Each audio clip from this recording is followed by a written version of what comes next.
Recording in progress.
Just a quick announcement, folks. The time is 10:08, and I want to make some time to read through some RCs and get sorted out before deliberations. My intent is to deliberate Group 4 today. And so, but that's probably going to take a little bit of time. I'm going to say at least a half an hour, but I'll come back on the record with with an update. At around 10:45, we might begin deliberations as soon as 11-ish, but I will keep you all posted. But we need a little bit more time to make sure that we have all the RCs sorted out, and I get a chance to take a look at them. So thank you for your patience. A little bit more time. Thanks.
Good morning, everybody. Thank you for your patience this morning. The time is 10:46. The day is Thursday, February 6th. And we're going to go ahead and begin deliberations this morning on Group 4, which is king salmon. There are 32 proposals in this group, and we will begin deliberations with the Taku and King Salmon Rivers Chinook Salmon Action Plan.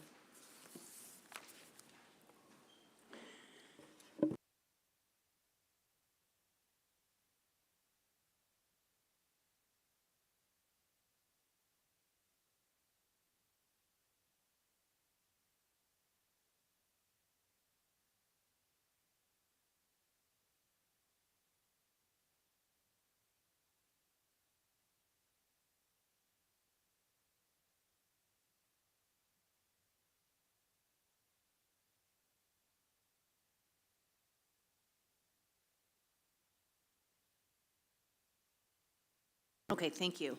I think what I'd like to have done is, I know that we did this a little bit in staff reports, but if staff could please walk us through the action plans and make any recommendations therein on the record for deliberations, and then the board will make some decisions on the action plans. And we'd like to do them holistically if possible, but I want to make sure that the board has the opportunity to ask the department questions about elements of the action plan. Please. Good morning. For the record, my name is Scott Forbes. I'm the Juneau Area Management Biologist for the Division of Commercial Fisheries. So what we've got up here are is the actual language in the action plan. And so we can step through here piece by piece. We'll start with the sport fishery. And I'll turn it over to our sport fish manager, Dan Teskey. Thanks, Scott. For the record, I'm Dan Teskey. I'm the Juneau Area Management Biologist for the Division of Sportfish. For the action plan here, we have one option, option A, status quo. And this is the written language specific to the actions within the inside waters. For reference, the map is included in RC4, the written report action plan. RC4 figure 4 on page 28 has the map showing where these regulations apply and what the restrictions are. Thank you, Madam Chair. I'm going to go through these one by one. Okay, let's go through the options.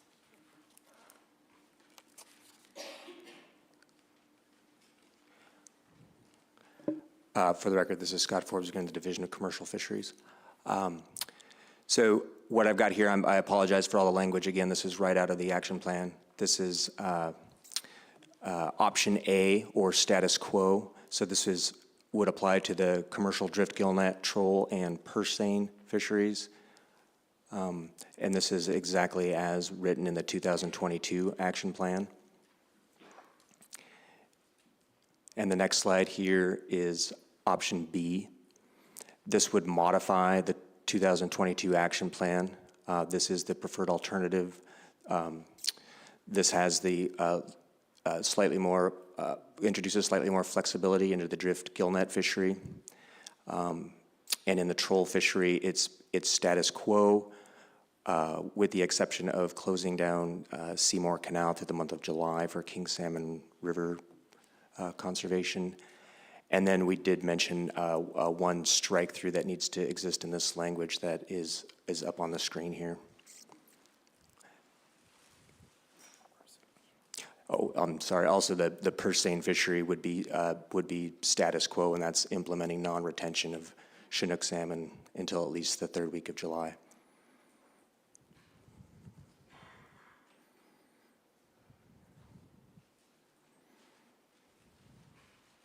What does the strike-through language effectively do?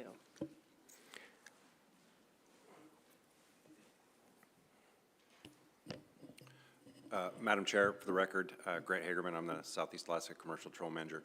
So the language that's been stricken here is an artifact of the 2022 plan that was directly related to the Chilkat River that has been delisted. So that should have been omitted from the plan. It's just, yeah, just what's been stricken.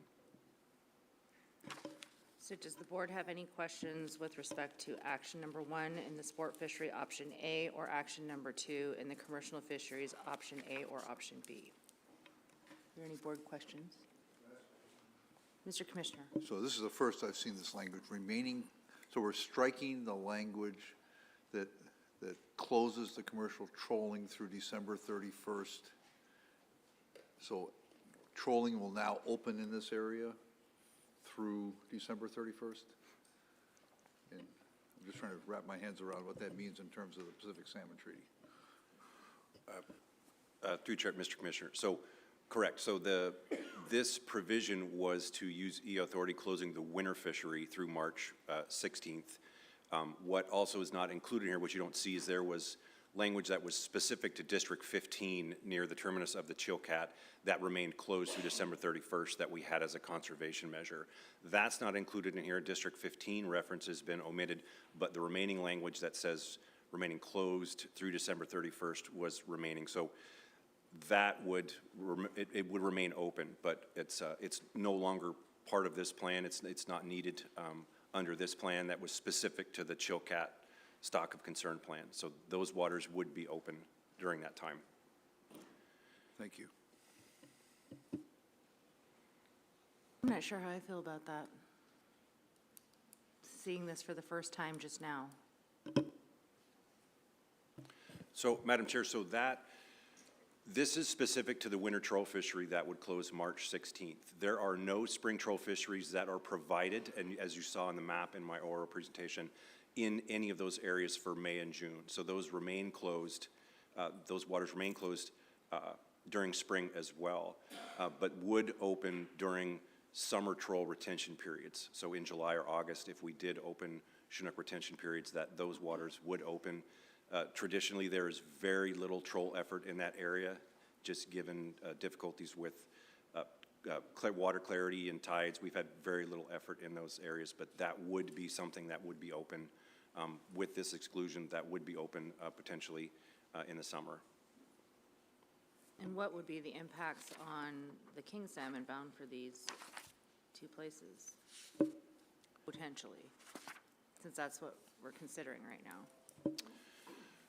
So as, Madam Chair, so as part of this, we could see some increased harvest in the summer troll fishery. That's really what we're talking about, in the summer retention periods. If there were vessels participating in that king opening, we could see some increase in harvest in District 15. Again, this is not really a troll necessarily area. We've traditionally not seen much effort there, but this would potentially allow harvest during those retention periods in that district. So why would we be considering harvest in those areas on stocks that are under consideration for, that have an SOC?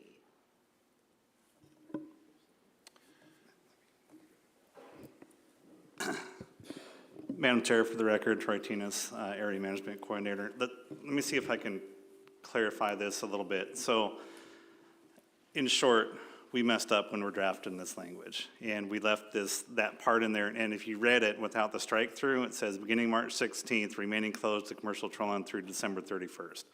It doesn't make sense as written there. It was a part where we're going through the editing process and updating the previous plan that included District 15 for the Chilkat River. Since District 15 is no longer included in this stock of concern action plan, as the Chilkat is no longer a stock of concern, it just was an artifact of that. It was an editing error.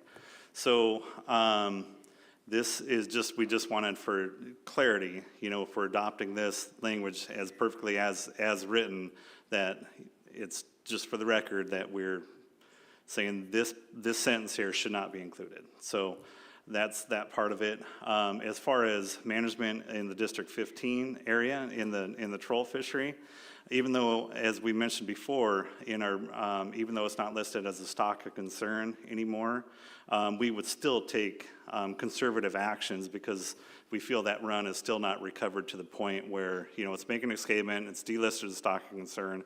We would still take actions. It just wouldn't be part of an action plan. Mr. Carpenter. Thank you. I guess I'll ask you this question, Troy. So considering what you just said, are there any impacts in this particular area that you would potentially open based on escapement numbers, et cetera, that would have an impact on the Taku River or the King Salmon rivers that we're specifically talking about in this action plan?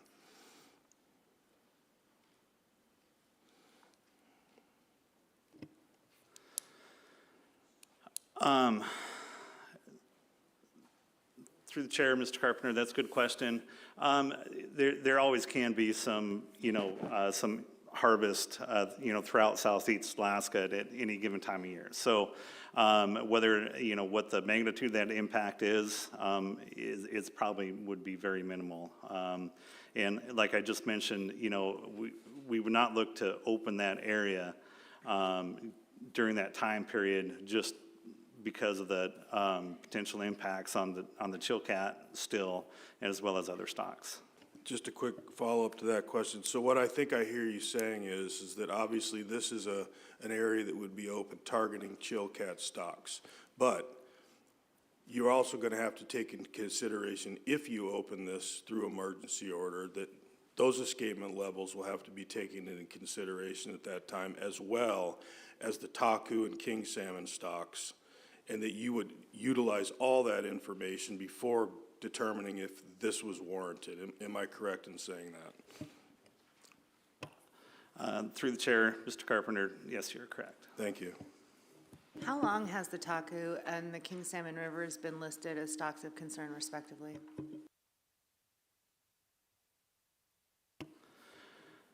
Madam Chair, since 2018 for the King Salmon River and 2022 for the Taku. Thanks. Any other board questions? Okay, let's move on.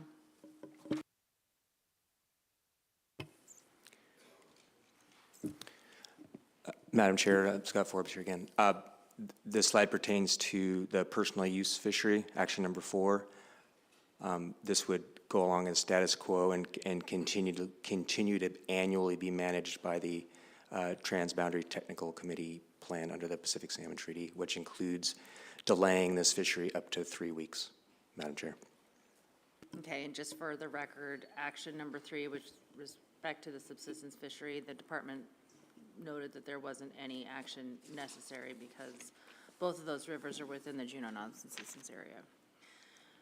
So I was, I guess, kind of surprised to learn, and I don't know why, that there was an in-river net personal use fishery that occurs on the American side, on the U.S. side of the boundary. And then there is a Canadian, I don't know if it's a personal use or a commercial fishery that occurs in-river on the Canadian side, is that correct? Madam Chair, that's correct. And what is the harvest typically? And we talked about this a little bit, I think, during staff reports, but I just kind of wanted to bring that back out on the record. What is the typical harvest in the personal use fishery for king salmon in the Taku River? Madam Chair, the recent personal use harvest since 2017, when we've been delaying this fishery at least 2 weeks and up to 3 weeks, is 10 fish on average per year. Prior to that, when we were not delaying from when it was July 1 through July 31, it was closer to 30 to 40 fish per year, Madam Chair. Okay, thank you. And all that is negotiated outside of this process, correct? Madam Chair, that is correct. This is negotiated through the Pacific Salmon Treaty. Okay, thank you. Are there any board questions with respect to action 3 or 4? Mr. Carpenter. Madam Chair, I move to adopt the Taku King Salmon River Chinook action plans with the following alternatives described in the 2025 draft action plan found in RC4. Action for sport fishery, option A, status quo. Action for commercial fisheries, including drift, troll, purse seine fishery, option B. And action for the personal use fishery, status quo. Second that. Is there any board discussion with respect to the motion on the table? I'll offer up that I think I'm comfortable with that. One of the things that I do want to discuss at some point, and perhaps it'll be after this motion, is the delisting criteria. But right now, we have a motion on the table to adopt option A, option B, option A, or sort of, or like, I should say, status quo for action number 4. And I'm comfortable with that, given the department's explanation. I do want to caution the department, as we've talked about on the record with respect to District 15 and option B, that obviously the Chilkat, it's great to have moved it out of that delisting, but I, as you've mentioned, and I appreciate the commitment to managing that stock very, very conservatively for a variety of reasons. One, to make sure that we have the best opportunity to recover those stocks and get them back to where we want to see them within the escapement goal, but also to minimize impacts on these two rivers as well, since we know that they're transiting in the same area. Mr. Wood. Yeah, thank you. I'm also comfortable with option B and taking the advice of the department. I think also with how this interacts with treaty issues as well. I think they've got a good handle on what they're doing here. So that's why I'm inclined to support their option B. So thank you. Any other board discussion? Question. Thank you. The question has been called. Director Nelson, please call the roll on the motion.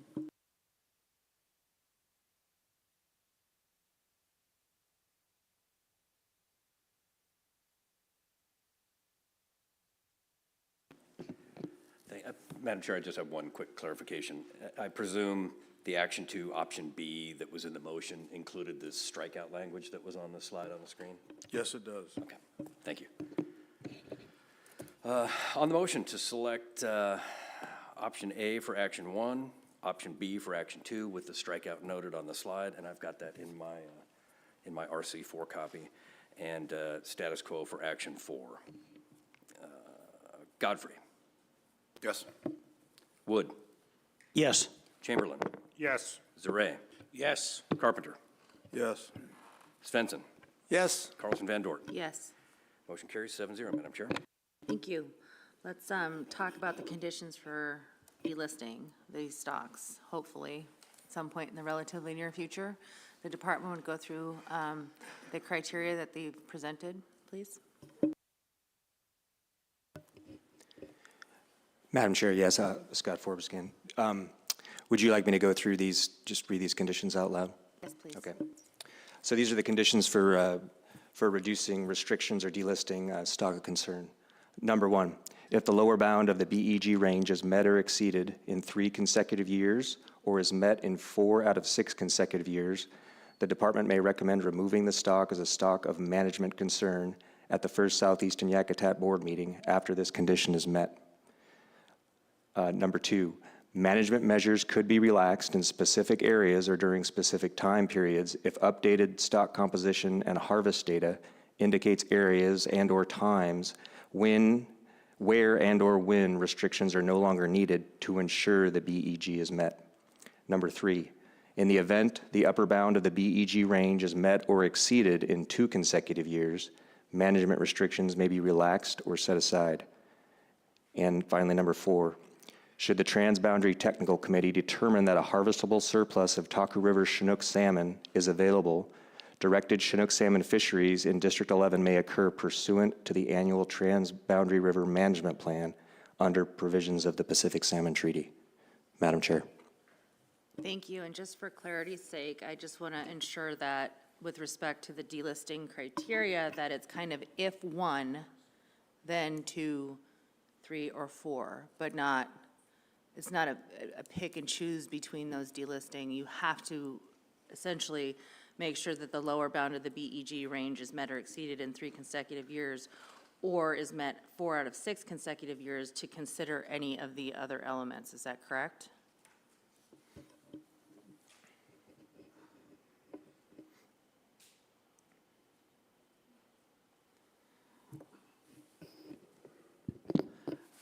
Madam Chair, that's a great question. And I don't believe our intent or understanding is to meet criteria 1, then to delist under criteria 2, 3, or 4, you'd have to meet criteria 1 first, Madam Chair. Well, I think that's important to me because, I mean, we've gotten, my experience with the delisting criteria since my tenure on this board, I think we've tried to sort of make it more consistent amongst the, the various action plans that the board has approved. And so, but I would be very uncomfortable with relaxing any of the restrictions until we have met criteria, that number 1 criteria. And I don't know, Commissioner, if you have thoughts on that? Yeah, I'm just trying to, I struggle with the language on number 4 since it's not on the screen.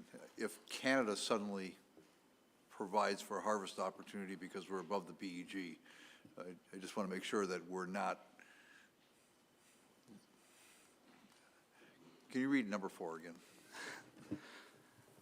Through the chair, Mr. Commissioner, number 4 is, should the TTC determine that a harvestable surplus of Taku River Chinook salmon is available, directed Chinook salmon fisheries in District 11 may occur pursuant to the annual Trans-Boundary River Management Plan under provisions of the Pacific Salmon Treaty. So that would require bilateral agreement. Okay, I'm comfortable with that. Thank you. Okay, but my point is that is that an either or with respect to the delisting criteria? Because we're talking about it in the context of criteria for delisting at this level. And I would be very uncomfortable allowing harvest or any of the management measures that are proposed in 2, 3, or 4 for that matter, if in fact we haven't met that BEG range or exceeded in 3 consecutive years or 4 out of 6, which is consistent with some of the actions that the board have taken with respect to other action plans. So I don't want to see relaxed measures or harvest availability if we haven't met that first goal or criteria for delisting. And I don't know how that 4th bullet, what the relationship with the first bullet is, if that makes any sense. That's where I'm struggling a little bit too. Certainly, you have the authority to restrict harvest on the U.S. side of the border based on your stock of concern. But that does play into the fact that that doesn't mean that I can tell Canada that they're not going to they're not going to harvest above the BEG range. But we have some say in that through the bilateral committee process. So I just want the board to know that the action you're taking will constrain our ability to, in that realm, to harvest on the U.S. side of the border, but it cannot constrain what the Canadians may do on their side on this stock. Okay, that makes sense. Thank you. And then I suppose if we were in some sort of a scenario like that, that people or the department was uncomfortable with or was constrained by, it could be presented to the board through an emergency petition. That's true, and certainly we would relay as part of our Alaska position that we're still concerned about these stocks, and they're stocks of concern, and we're very uncomfortable with liberalizing harvest opportunities on the Canadian side of the border. So that requires a bilateral discussion. Okay, so from my perspective, I'm just kind of looking up and down the table to see if there's any members that want to speak. But from my perspective, it would be very important to me, and I would be reluctant to agree to any of the other delisting criteria or delisting actions or actions within sort of under that delisting unless that first criteria were met, I guess. Everybody's looking at that forecast. I'm saying this year. very inelegantly, but. Yeah, you're right. Everybody's looking at that forecast right now, but we're all looking at that forecast saying, let's see fish before we liberalize. No? Mr. Carpenter, then Mr. Wood. So I guess in terms of a motion, which I'm considering, obviously, and we have to make, adopting the 4 bullet points with an emphasis on number 1 is sufficient in your eyes, Commissioner? Yes, that gives me guidance. Thank you. Mr. Wood? Yeah, thank you. am really unfortunately familiar with stocks of concern on the Susitna River and surrounding areas. And one of the biggest challenges has been kind of unwinding that once it's been implemented. And we recently have done that with sockeye down there. And what that took was, more escapement and more harvest, oddly enough, in order to justify, rewinding that whole process. And it's scary. It seems like it's easy to get into it and figure out how to deal with it, but then how to back out of it. And I trust the department will really pay attention to that and do it with the most amount of caution as possible, and especially because it has so many implications, internationally even. So, thank you. Mr. Carpenter. Thank you, Madam Chair.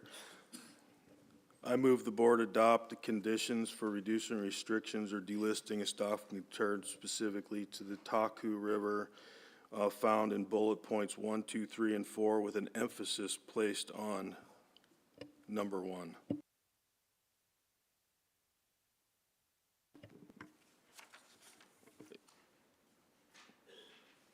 I believe it's the Taku specifically, am I correct? We need to then we'd have to go through the exercise with the king salmon, delisting the king salmon for the Taku River criteria as well.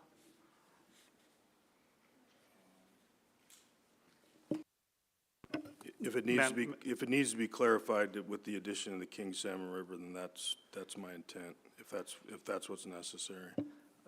Madam Chair, these 4 criteria were for both the king salmon and Taku. However, criteria 4 would only apply to the Taku, as Taku is only Trans-Boundary River and the King Salmon River is not. That would be the intent of my motion. Second.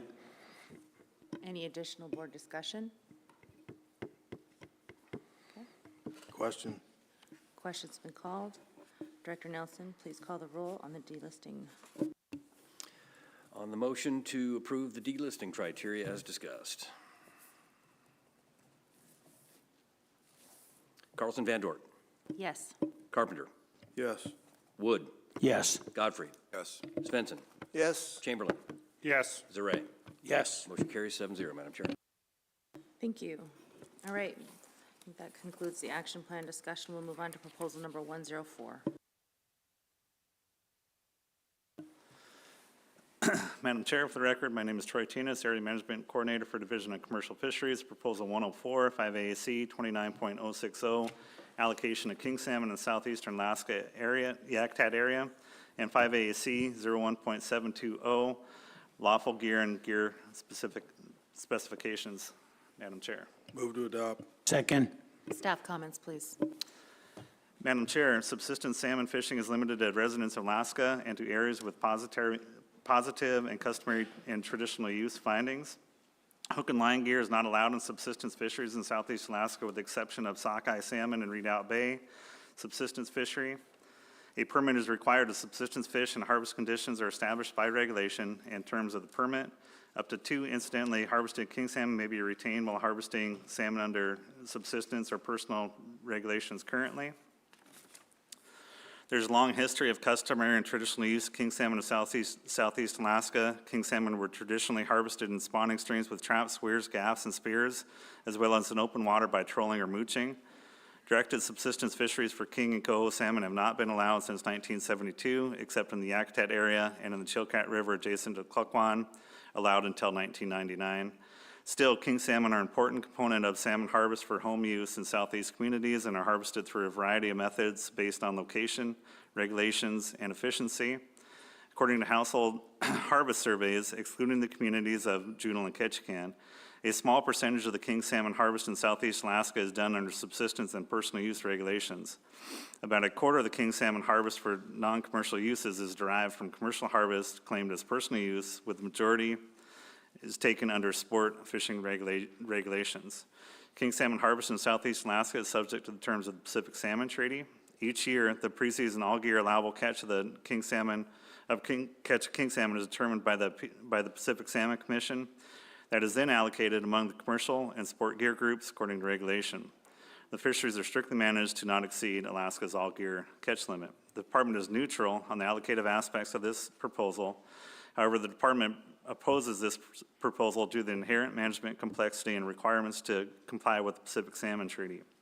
The department does not have the tools in place to sample subsistence harvest to determine stock composition for treaty purposes or effectively monitor the in-season subsistence fishery harvest in order to avoid exceeding the Alaska all-gear catch limit.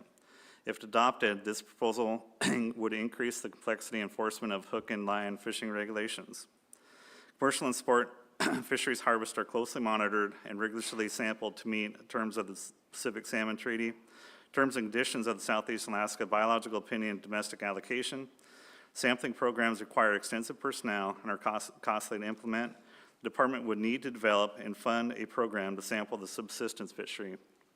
Finally, this constitutes a new fishery under the terms and conditions of the Pacific Salmon Treaty that the Pacific Salmon Treaty defines as Southeast Alaska sport, troll, and net, and therefore requires approval by the Pacific Salmon Commission. The fishery cannot be implemented until these discussions occur and the fishery is approved by the Pacific Salmon Commission. To comply with the Magnuson-Stevens Fishery Conservation and Management Act, this fishery would need to be restricted to state waters because only residents are eligible subsistence users. Madam Chair. Thank you.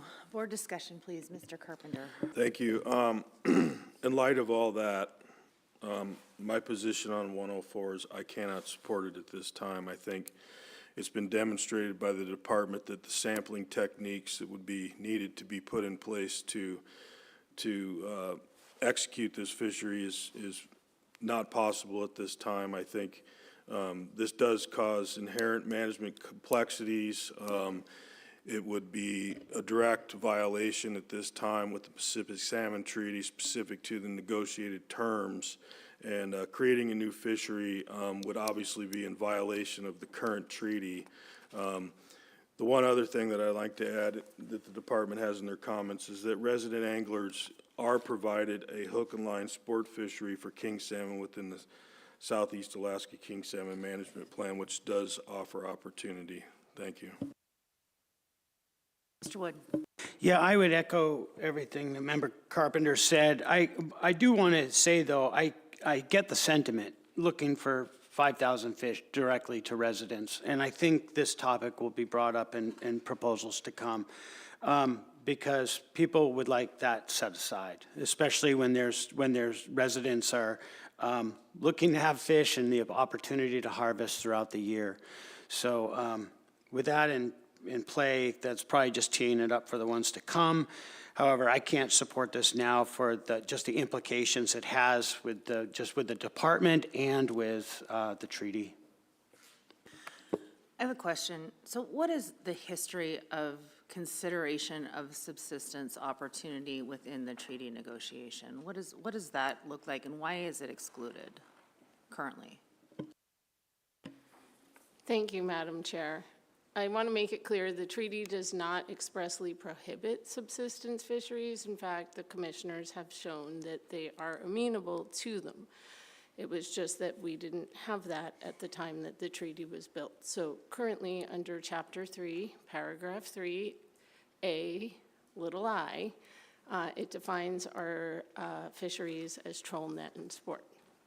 If we wanted to create such a fishery, we would need approval of the commission. So I think that answers your question, but in order to have that fishery is the other issue, is we would have to have in-season monitoring so that we don't exceed our preseason catch limit. So it would introduce a little more uncertainty into that estimate. And per the treaty and our requirements under the Southeast Alaska Biological Opinion, the ESA considerations, we would have to maintain our sampling of that fishery at 20%. And so the department would need to stand up a program. Okay, I have two questions in that space. Number one, would it be the intent of the department to introduce that concept of a subsistence fishery into that process? And number two, if it were to do so and it were approved, would there be funds available from the federal government to support the sampling and the program that you just described. Potentially. Thank you, Madam Chair. And I realize I didn't do this, so for the record, my name is Danny Evanson. I'm an Extended Jurisdiction Program Manager with the department. So the first part of your question, if directed by this board and there was sufficient interest, the Alaska delegation could carry that forward. The treaty is being negotiated. The sampling program, we're in a period of we're heading into a period of fiscal conservatism. So there would be concerns at the cost and the ability to do that because subsistence fisheries are fairly dispersed. And so our ability to get those fish sampled and to get in-season catch accounting would take some work. And it's hard to answer at this time whether we'd be able to secure funds, but certainly if directed, we would try and do so. Thank you. Commissioner. Yeah, so the commission is open to subsistence fisheries, but they need to be defined in the treaty. So there's a Stikine River subsistence fishery for king salmon that is currently closed because the Stikine is not meeting escapement concerns. We're facing the same issue right now with the Taku. The Federal Subsistence Board has established a subsistence fishery for king salmon, but the Canadians said, no, it's a new fishery. So we're negotiating in terms of how do we approve that fishery because it's considered a new fishery. That would be the same process you would have here. If you created a subsistence fishery, which is within your authority to do, we would then have to go back into the salmon treaty process and negotiate with Canada and the lower 48 to say, okay, this is the stock composition, it's going to be taken in this fishery. When it's in marine waters, it's going to be a little bit more complex because it's not in a river targeting our stocks. And then we'd have to go through that entire process of getting that approved. The only way we got the Taku fishery approved for a single year when we're going to go through those negotiations again for next year was to constrain our fishery a little bit longer to make sure that it wasn't harvesting king salmon in the Taku River. So we are supportive of subsistence fisheries, but when they're on mixed stocks, these questions of how you sample them to make sure that we're not now taking Puget Sound stocks become, especially on a new fishery, that we're sampling that at the 20% rate. So yeah, you could approve one, but it wouldn't necessarily create that fishery without additional treaty action. Right, and I appreciate the constraint. I'm just kind of trying to understand why this doesn't exist and what the process would be to create one at some point in the future and what the department's position would be on the potential of, advocating for subsistence opportunity within Southeast Alaska. I've always found it to be awkward at best in terms of how resident, local / subsistence harvests are done on king salmon in Southeast because of the gear type that's kind of required to help define it and control it, especially under McDowell. And recognizing that hook and line would be virtually impossible to enforce in a hook and line, in a subsistence fishery on king salmon in Southeast Alaska. So you're looking at net fisheries, essentially. Potential other gear types, but most likely and most probably frequently would be used a net. And I'm given the state of the stocks in Southeast Alaska at this time, the idea, and I asked some questions about this with respect to the Taku, the idea of stretching a net across a stream that has stock of concern for king salmon makes me very uncomfortable and nervous and inconsistent with the actions and positions that I've taken with respect to other fisheries around the state. So I'm reluctant to support this as written at this time, but I would, at least personally, ask the department to bring the subsistence issue forward in your negotiations, recognizing that there is, programmatic challenges and funding challenges associated with it. But I think it would be at least a conversation worth having and having publicly, because there is a priority in this state, and I'm not sure that we're meeting it in the way that perhaps we should be, specifically just through the sport king salmon harvest. Mr. Commissioner, and Yeah, then I'm open to having those conversations with the Salmon Commission. I'm just going to warn you that those are going to be very difficult decisions when you start placing subsistence fisheries in marine waters that have a high intercept rate and have ESA considerations. It is going to be much easier to provide those subsistence opportunities on largely state-managed stocks. Understood. I know it gets real snarly real fast, but I think just having the conversation would be helpful. Mr. Chamberlain and then Mr. Carpenter. Thank you, Madam Chair. This is also one I struggled with. You know, I'm coming from an area of Alaska where there's a subsistence priority, and you know, as a lawyer, you know, if we have a subsistence priority, let's have a subsistence priority. But also as a lawyer, I understand how the supremacy clause works. This feels difficult, and I understand the regulatory complexity, and it's easier to adhere to a legal fiction or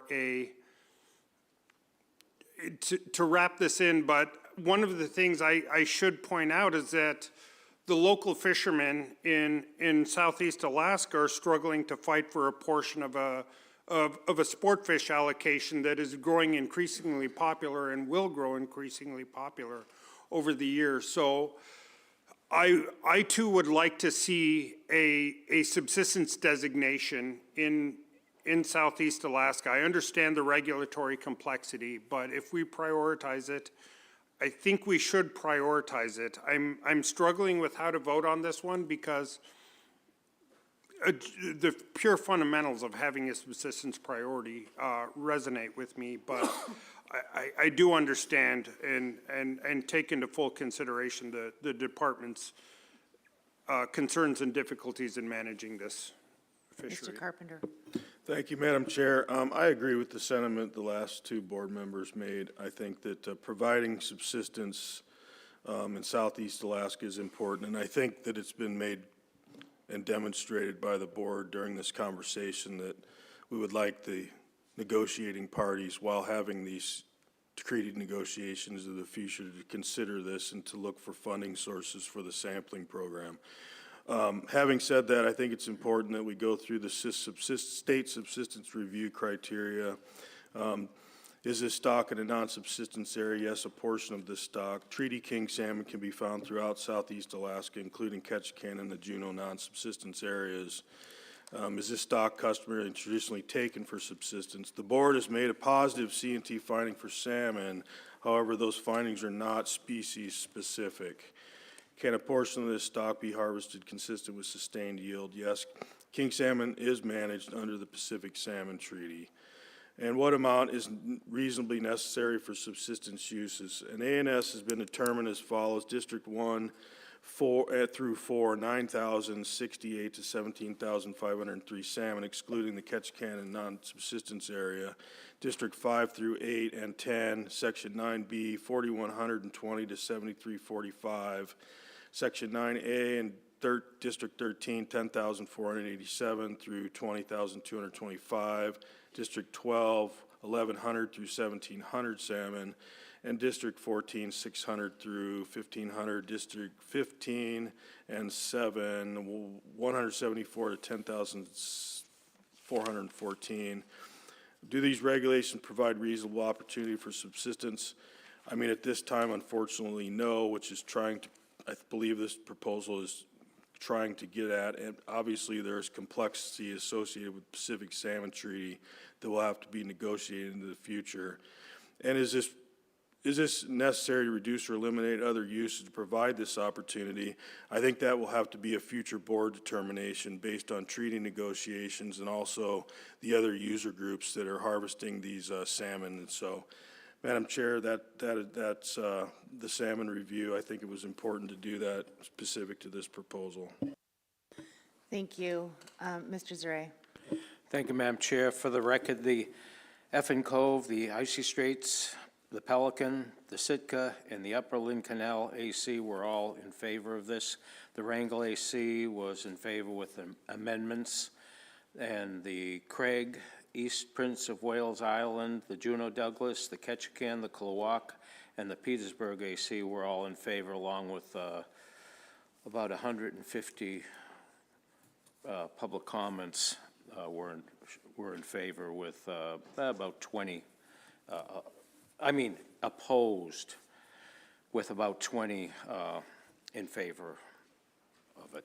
Thank you, Madam Chair. Before we move off of this, I just kind of want to put a couple thoughts on the record. Number one, it frustrates me to some extent that the ANS is specific to all species of salmon and not to king, there isn't a component that's specific to king salmon. Because as we've heard throughout this week, and just common sense of being an Alaskan, we know that king salmon are long utilized, highly prized species to, indigenous people, but also to all Alaskans. And so I think that if I'm doing a literal read of the subsistence reg, the regulations provide for reasonable opportunity as defined by all species of salmon. But I think the crux of this is whether or not there's that opportunity associated with specific to king salmon. And I think what we're hearing is that the sentiment is that there's not. But we are constrained by laws that we have no jurisdiction around. But I think that moving forward, and I appreciate the department's commitment to, talking and advocating in this space. And I would encourage the department to look for partnership opportunities outside of the department or with the federal government for funding to potentially try and develop this space. And maybe it's not just a straight up subsistence priority. Maybe we can at least look at it initially or incrementally through community subsistence or educational subsistence permits to try and inject some of that usage into the conversation, I guess. I'm kind of thinking out loud here, but that's kind of my feeling on it, lacking the ability to create a subsistence priority under the treaty right now. Madam Chair, I concur with everything you're saying. The complexity here is that in most of the areas of the state where we provide king salmon opportunity, it's not on shared stocks. And here we're talking about creating a subsistence fishery on largely a mixed stock fishery that is predominantly not our stocks. And that's just, the treaty comes into play. We can explore opportunities to provide subsistence priority on our state stocks. I think that's an excellent opportunity to start this conversation on moving, but it's not the foundation of this proposal, which is asking to create a new fishery on a mixed stock fishery that's under the treaty, which is very complex. Precisely why I won't be supporting this proposal, but I just kind of want, I know. I'm taking the privilege to talk about it a little bit, as I want to do. Mr. Carpenter. Approval of this proposal would result in a direct cost to residents of Juneau and Ketchikan to participate in this fishery, and approval of this proposal is expected to result in additional cost to the department to sample and monitor the fishery, and I would call the question. Question has been called. Errors and omissions. Director Payton. No, Madam Chair. Director Bowers. No, Madam Chair. Ms. Sill. No, Madam Chair. Mr. Peterson. No, Madam Chair. Captain DeGraff. No, Madam Chair. Please call the roll. Final action on proposal 104. Zaret. No. Chamberlain. No. Godfrey. No. Svensson. No. Wood. No. Carlson Van Dort. No. Carpenter. No. Motion fails, 0-7, Madam Chair. Proposal number 105. Madam Chair, for the record, Patrick Fowler, Southeast Alaska Management Coordinator for the Division of Sportfish. Proposal 105, 5AAC 47.020, general provisions in seasons in bag, possession, annual, and size limits for the saltwaters of Southeast Alaska area, and 5AAC 47.055, Southeast Alaska King Salmon Management Plan. Madam Chair. Move to adopt proposal 105 with substitute language found in RC 80. Second that and ask for unanimous consent. Hearing no objection, the board has before it RC 80 with language in lieu of the original proposal number 105. Staff comments, please. Thank you, Madam Chair. This proposal seeks to require equal management provisions between Alaska residents and non-residents in the exclusive economic zone in order to comply with the Magnuson-Stevens Fisheries Conservation and Management Act.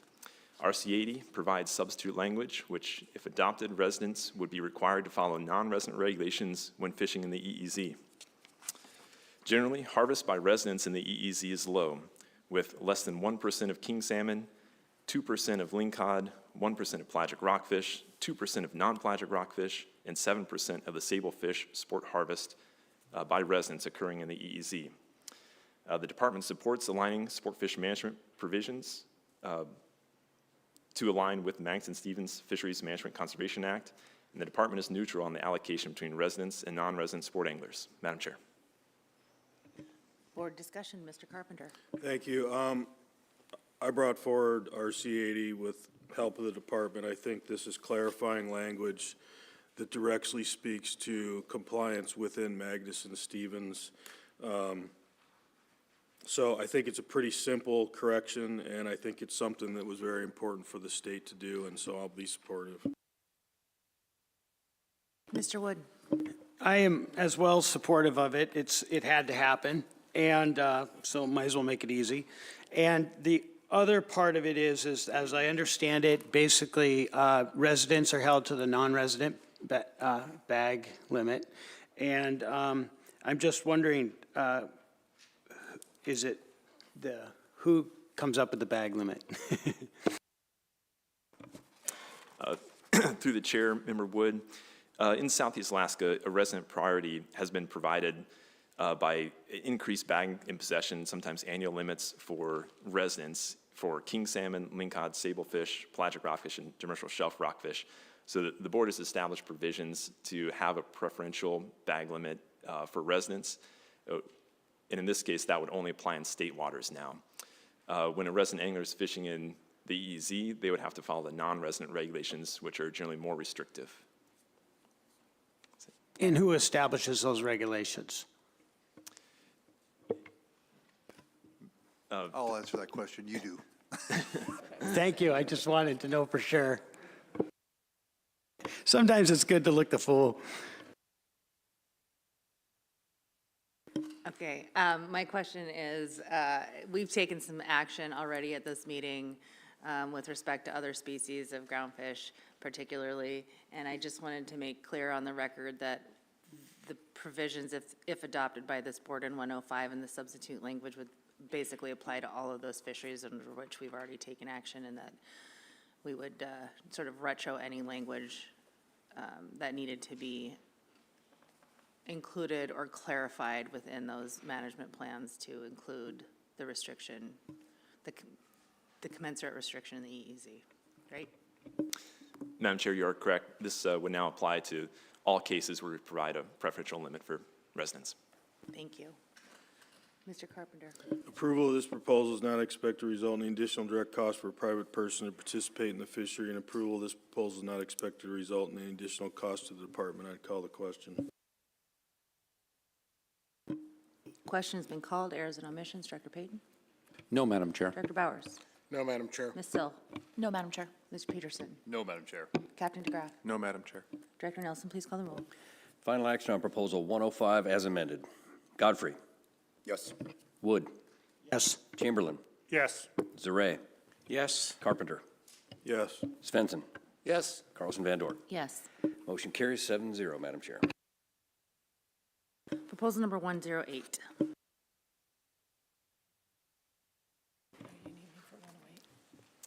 Madam Chair, Proposal 108, 5AAC 47.055, Southeast Alaska King Salmon Management Plan. Madam Chair. Move to adopt. Second. Staff comments, please. Proposal 108, this would require the existing structure, this would retain the existing structure of the Southeast Alaska King Salmon Management Plan, but cap the in-season transfer of king salmon allocation from the troll fishery to the sport fishery at 5% of the combined sport troll allocation. The department would take in-season action to reduce harvest in the non-resident sport fishery if the sport fishery were projected to exceed 25% of the sport troll allocation. A suite of more restrictive regulations for non-resident anglers would be implemented. If the 9-year rolling average of the sport fishery were to exceed 22% of the sport troll allocation on consecutive years. The current King Salmon Management Plan prescribes bag possession, annual limits, and other management provisions based on the annual allocation of king salmon to the sport fishery. Management provisions are established at the beginning of the season, and in-season action is not used to keep the sport fishery within allocation, but may be implemented to prevent exceeding the Alaska all-year catch limit. Any unused allocation of the sport fishery would be transferred to the commercial troll fishery, and conversely, any overage in the sport fishery, not to exceed the 25%, would be absorbed by the commercial troll fishery. The department is neutral on this allocated proposal. If the management regime described by this proposal had been in place during the last 3 years, the department would have taken in-season action to reduce non-resident harvest opportunity during the 2023 and 2024 seasons. Madam Chair. Thank you. Board discussion. Mr. Wood. Yeah, thank you. I think, well, without a doubt, we've heard more from the ACs and public testimony that they have 3 priorities. And those 3 priorities, one of the 3 is in-season management. And when you look back at the years that the department has managed this in season between 2019 and 2021, they came really close to hitting that percentage. That being said, I think what we're asking the department to do and to give clear direction on down the road is to have in-season management of both the sport and the troll fishery. And with that, we need to trust that they've got it pretty wired. It's impressive, actually. And, but that's kind of a leap of faith because there's a bunch of history here about percentages here, percentages there, and quite frankly, I can't keep track of all those percentages. Nonetheless, that's why I'm not supportive of continuing to try to change a management plan based on these percentages, and I look forward to discussing more about what in-season management actually looks like. Thank you, Mr. Wood. So I think that from my perspective, I think there are elements of this proposal that are workable and that I think are reasonable. That being said, what I don't like about this proposal is that it kind of keeps some of the stickiness of some of the existing management plan in there, particularly with respect to the rollover and the math. And it just seems that it's been an area of angst, at least in my experience, in my time looking at these management plans here in Southeast, particularly this one. So for that reason alone, I don't think I will be supportive of this proposal. Other board discussion? Mr. Carpenter. Thank you. Generally, I agree with the last 2 comments. I think the current management plan has obstacles that really make it difficult to protect the resident priority. And for those reasons alone, I'm not in support of this. I think there's obviously other proposals that we're going to consider today, and so I take that into consideration, but I think trying to focus in on resident priority is important to me. So for those reasons, I won't be supporting Proposal 108. Mr. Swenson, then Mr. Godfrey. I would concur with Mr. Carpenter and Ms. Van Dort also on this, and I won't be supporting it either. Mr. Godfrey. I would echo what he just said about the 2 prior speakers, and same here. Mr. Carpenter. Approval of this proposal is not expected to result in any additional direct cost for a private person to participate in the fishery, and approval of this proposal is not expected to result in any additional cost to the department. And I would call the question. The question's been called. Errors and omissions. Director Payton. No, Madam Chair. Director Bowers. No, Madam Chair. Ms. Sill. No, Madam Chair. Mr. Peterson. No, Madam Chair. Captain DeGraff. No, Madam Chair. Director Nelson, call the roll, please. Final action on Proposal 108. Carlson Van Dort. No. Carpenter. No. Wood. No. Godfrey. No. Svensson. No? Chamberlain. No. Zareh. No.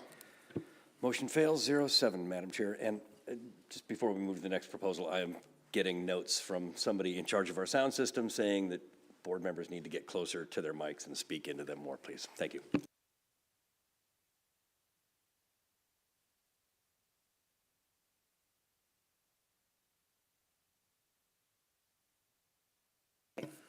Proposal number 109. Madam Chair, Proposal 109, 5AAC 47.055, Southeast Alaska King Salmon Management Plan. Madam Chair. Move to adopt. Second. Staff comments, please. Madam Chair, this would direct the sport fishery to be managed in season to achieve the annual sport allocation of king salmon. Residents will have a stable bag and possession limit of 2 king salmon at all allocation levels. Management provisions for non-residents will be established at the department's discretion to achieve the annual allocation, but will be designed to achieve 70% of the sport harvest before July 1 and the remaining 30% of allocation to be harvested after July 1. The department will not close the resident fishery unless the commissioner determines that additional harvest reduction to the resident bag limit is necessary to comply with the Pacific Salmon Treaty. This eliminates the allocation sharing between sport and commercial troll fishery, with each fishery managed to achieve its allocation. Any unused allocation in the sport fishery could be transferred to the commercial troll fishery. Management provisions for non-residents will be adjusted throughout the season to achieve the sport allocation by either increasing or decreasing harvest opportunity. At low allocation levels, it is likely that periods of non-retention for non-residents will be required in order to keep the sport fishery within allocation. At high levels of abundance, the sport fishery may not be able to achieve its harvest its allocation. This proposal returns to a management regime where changes are made in season to achieve the sport fish allocation, but provides stable sport fishing regulations for for resident anglers. Historically, the sport fish harvest approximately 60 to 70% of the annual harvest before June 30th each year. The department is neutral on this allocated proposal. The department has the tools to manage the non-resident fishery in season while maintaining static resident bag and possession limits. This creates a regulatory environment where frequent changes to sport fishing regulations may be required, including sudden non-retention periods. Harvest projections are subject to statistical variance, requiring the department to manage conservatively in order to avoid exceeding the annual allocation. Madam Chair. Thank you. So for clarity, we have the proposal, the language found in proposal number 109 as written before us at this time. Mr. Carpenter. Madam Chair, I move we adopt substitute language found in RC 140 for proposal 109. Second. We have a motion on the table to substitute language for 140 and a second. It's my language, I'll speak to it. So this language was intended to sort of capture a lot of what we were hearing over the course of the week. And it does a few things. It maintains, obviously, the net allocations up front.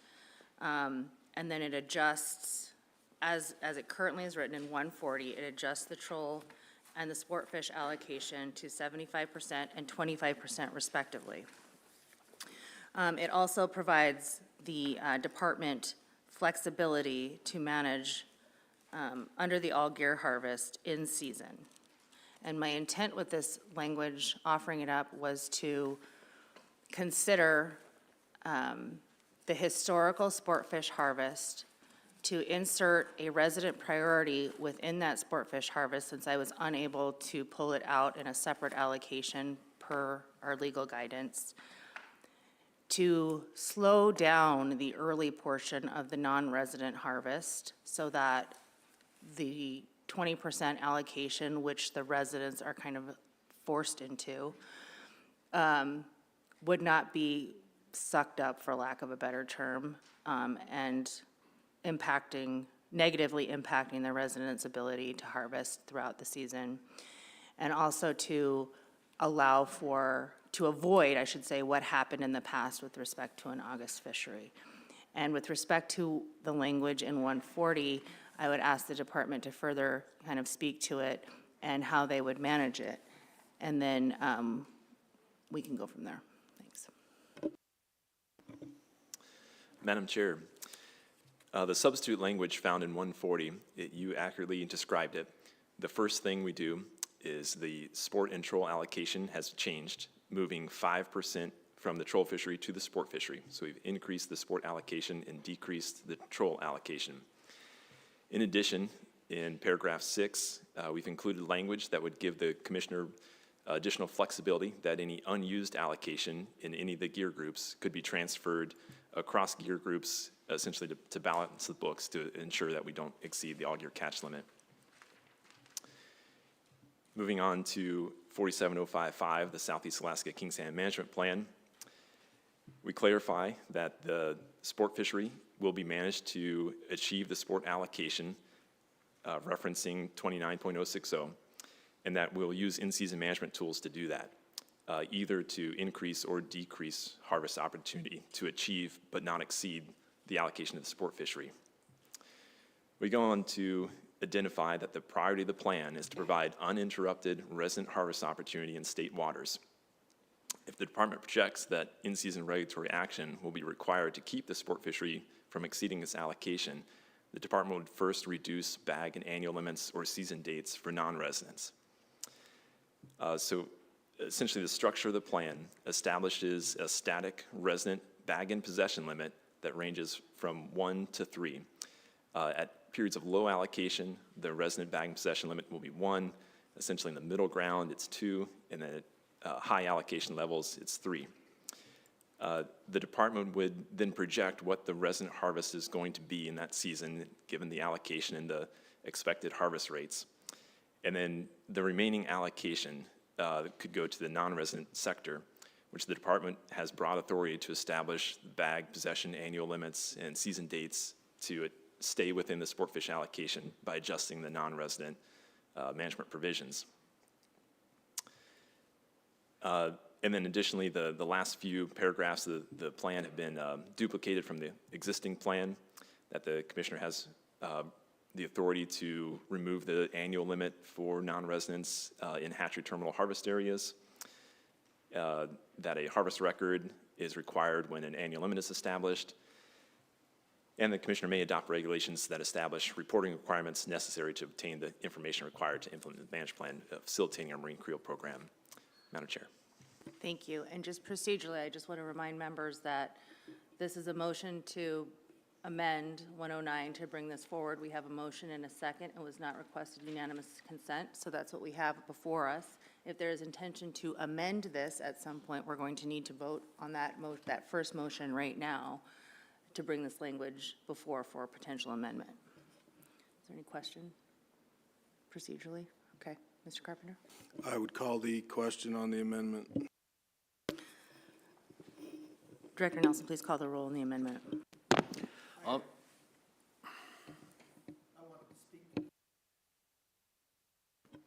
The question's been heard. Do you want to speak to the amendment or to speak to the substitute language?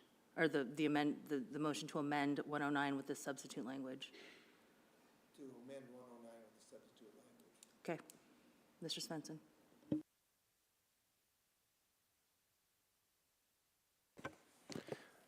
I want to speak to this because this has been a very difficult thing for me to wrap my head around. And the allocation criteria here, the history of each sports personal guided in commercial. Mr. Swenson? Yes. This is to amend the language, not discuss the language that's in there. The motion is to amend and get the language on the table so that we can discuss it further. Okay, that's what I wanted to know. Okay, so the question has been called. Director Nelson, please call the roll on the amendment. On the amendment, which would substitute the language in RC 140 for proposal 109. Chamberlain. Yes. Carlson Van Dort. Yes. Zare. Yes. Svensson. Yes. Godfrey. No. Carpenter. No. Wood. Yes. Motion carries 5 in favor, 2 against, Madam Chair. Okay, we now have the language in RC 140 before us. We've had the department explain what the language does, and now we can discuss it. Mr. Swenson. Okay, I want to speak to this as I started before. How the allocation criteria applies to this. The history of each personal use and sport-guided sport and commercial fishery, both have history, of course. The number of residents, non-residents who have participated in each fishery in the past, the number of residents and non-residents who can reasonably be expected to participate in the future. It's expected to be a 4% growth year in the allocation for the sports fishery, so this needs to be addressed. The importance of the fishery for providing residents an opportunity to obtain fish for personal family construction. The sports provides this. The importance of each fishery, the economy of the state, both does this, sport and trawl. and the importance of each fishery to the economy of the region and local area in which fishing is located both bring, and the importance of each fishery in providing recreational opportunity for residents and non-residents. Sports provides residents and non-residents on this. The part that sticks out to me the most is the importance of the fishery to the economy of the state. And the trawl, let me get to this. The sports fishery brings in 6 times to the economy that the trawl fishery brings in. Troll. I'm sorry, I got it. Troll. They're close together. I know the difference, as all you do too. So anyway, to continue on, the sports fishery brings in 6 times to the economy more money than the troll fishery, yet the troll gets 4 times as many fish.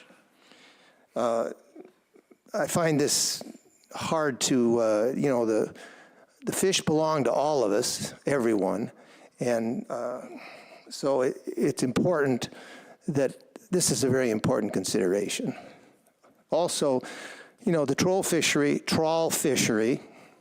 Jesus, troll fishery, good God, okay. The troll fishery, man, they caught last year 156,000 fish to generate $37,000. $1 million.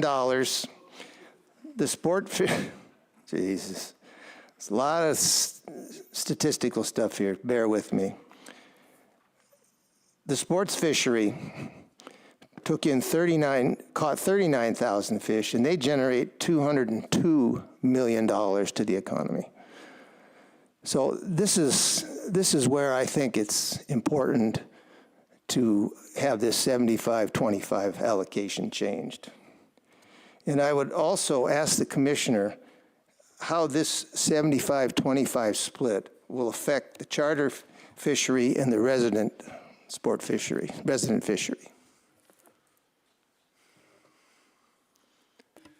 So I'm going to repeat what Patrick said. So what I'm going to do, Commissioner, a little closer, please. what I'm going to do if this were to pass, is there's now a in-season management requirement for the sport fishery, and the sport fishery is going to get 25%. You have defined for me what a resident priority means in terms of a bag limit. So we will figure out the calculation based on the allocation plan. I will then ask staff, what do you expect to be harvested under the right tier? If it's a 2-fish bag limit, for instance, last year, what do you expect to be harvested? Then I will subtract that off of the sport fish allocation, and I'll be managing the charter boat, the non-resident sport fishery in season to ensure that the overall sport allocation isn't exceeded. So I'm probably going to be managing because it's in season, I'm going to be managing the non-resident sport fishery conservatively, so I don't go over the top of that fishery. Does that answer your question? Yes, thank you, Commissioner. Thank you. Thank you, and like I said, you know, the intention with crafting the language was that in the past, as we all know, this has been a very prescriptive management plan. And my sense of that is that it hasn't worked real well, especially recently when we weren't applying the in-season management practice. And I think that's led us to this place, and there's a lot of angst around that. So the intention with the language as it stands right now was to provide the department that flexibility to manage to primarily, first and foremost, the resident priority, and then to the allocation for the sport, the non-resident sport, and also the troll fishery as well. Mr. Wood. Thank you.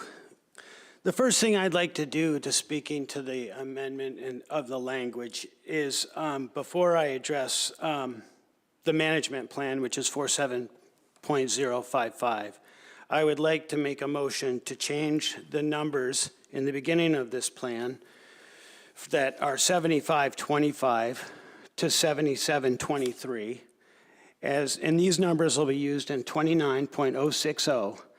So in the process of discussing this management plan and how it relates with the allocation, I really need to clarify that before we move forward with this. So what I'm asking is to amend the language to change it in B4 from 75 to 77, and then 5 to 25 to 23.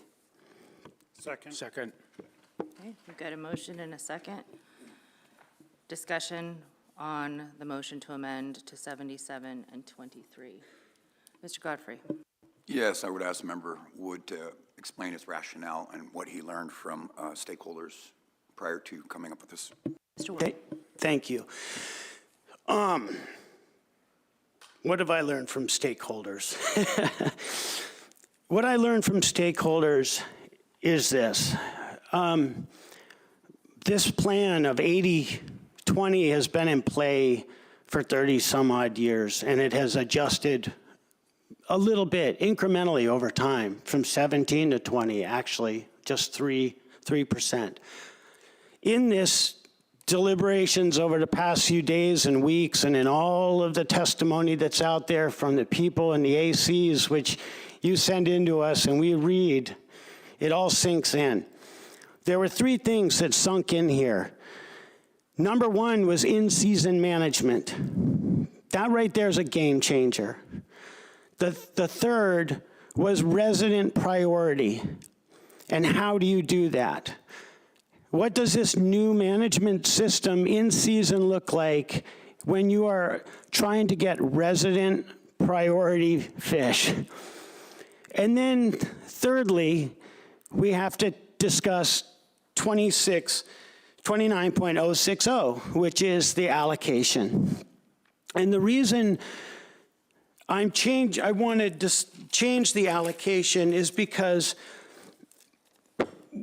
ultimately, at this straight 80-20, with in-season management, the managers will not hit 20. They will hit 18 point something. They might hit 19.2, but they will not hit 20. We hear a lot about our historic percentage, da-da-da-da-da. The only way to hit an 80-20 is to reduce one number and raise another number. So if it's 23, they will hit 20. And if we trust the managers, the department in this room, because every single one of the people in this room have helped create the management plan that's before you. This didn't come from just some rando. And it came from the comments with the work of the department in this room. With that, I trust that the department will hold it to the 77-23, and that the residents will be prioritized. So this isn't just a give. What this is a management buffer that comes from the troll fleet to make sure that the residents have fish, especially in a time of low abundance. And the whole conservation part of this is something I want to discuss here later in the proposal, or in this discussion, but just speaking to the plan and the allocation, that's my reason right now for wanting to change that number. And it is, I want to make expressly clear that 3% that comes from the trollers, which is 80, should, if there's overage at the end of the season, should get looped back by EO in August for the trollers to catch. That is my intent. And I guess from the 30,000-foot view coming into this, those are the numbers I finally was comfortable with to help the management do the very best job that they can do to make sure that there are guardrails on this management, this sport fishing management plan. Thank you. Thank you, Commissioner, then Mr. Zure, then Mr. Carpenter. Yeah, I forgot to mention something in my earlier comments. So the last management plan that you guys had that are currently on the books looks for averaging the sport fishery over time to maintain a 20% allocation. This management approach that you're talking about now fundamentally shifts that. It directs me to manage in season to the allocation target, whatever you said, whether it's 20%, 23%, or 25%. But the management actions we're going to be taking in season are going to be on the non-resident component. We're going to be managing that fishery in season to ensure we don't reach that cap through emergency order actions. So we're going to be very conservative going into the season so that we're not closing the season trying to, but we're going to be managing that fishery in season, and the sector that's going to be managed is a non-resident sector. So that's a fundamental shift that you guys are talking about in terms of how we're managing this fishery. Precisely. To the amendment, Mr. Zure. Thank you, Madam Chair. I'd just like to say that one thing that I've learned over all these days of listening to so many different opinions and stuff, and to come to, the point we're at right now where we're considering this, change here, is that every group, whether it be the non-resident, the residents, or the troll fishery, the trollers, that everybody is a part of a very hard-working lifestyle, which means a lot to each and every one of you. And to that, we've heard a lot of testimony where one group will say, this is the reason why we should have this, and another, this is the reason why we should have that. And I, coming from where I come from, there's a lot of arguments I've heard, and some of them mean very little to me, because they, when you say something like, the fish aren't worth as much to one group, but they're worth more to another. The amount of money going back into the economy and the state, is so much more in one group. And what I see, from where I'm from, I used to fish for a large amount of king salmon, or not king salmon, we never use king salmon, but say chum salmon for dog food.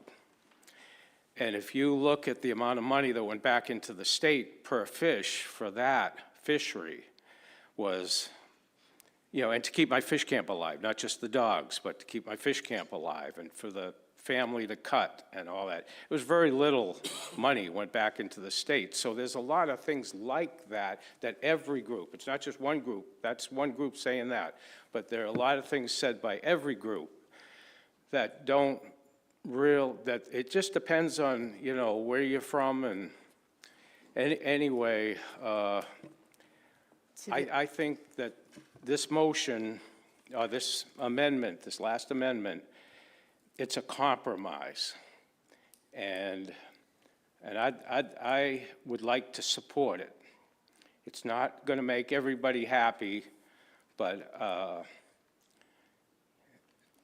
I just think if it could happen like that, I think it would be best for everybody, and definitely in lines with what I feel is best. So thank you for that.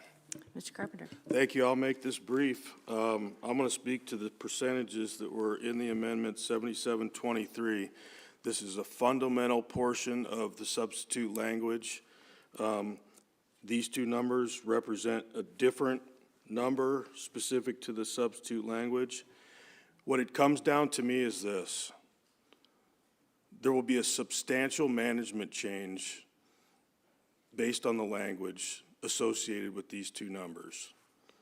I do not feel that this 3% buffer is going to guarantee the residents a king salmon priority when it comes to especially the inside waters, based on the time of year that those seasons are open when you take into account some of the actions that this board has taken in regards to action plans, which we just talked about earlier. So unless somebody can demonstrate to me that that can happen, I'm not convinced that by changing these numbers, even though it was a very open conversation with the two different people that are going to be affected by this, for that, I can't support the amendment. I'll speak to the amendment since it's amending my initial language. So the 75-25 I offered up to begin with to try and recognize that there's a fundamental management shift in how they're going to be managing, particularly the sport fishing season. It is much easier for the department to manage the troll fishery in season because of the fish tickets that are getting delivered on a timely basis. It is a little bit trickier to manage the sport fishery in season, and I'll ask Mr. Fowler if this is correct in a minute, because of the way it's fundamentally managed through the logbook data that's provided through the Creel survey that happens over the course of the fishery. And then there's a lot of unknowns, particularly with respect to the non-resident unguided, or even the resident unguided. It's kind of tough to parse that information out. When you're asking to go to that in-season management, and I think some of the issues that it presented in the past was that unguided or that guided sport fishery, that charter sport fishery, has the ability to harvest pretty quickly. And so this is an attempt to prioritize that resident to slow them down, and that's why that language exists in there for the department and the commissioner to manage that fishery conservatively in the beginning to make sure that that doesn't impede the residents' ability to go out and harvest king salmon, particularly earlier in the season before the opportunity exists in the stock of concern areas, if opportunity exists in the stock of concern areas. So recognizing that it is difficult for the department to manage to a set allocation, and they will always manage the sport fishery relatively conservatively.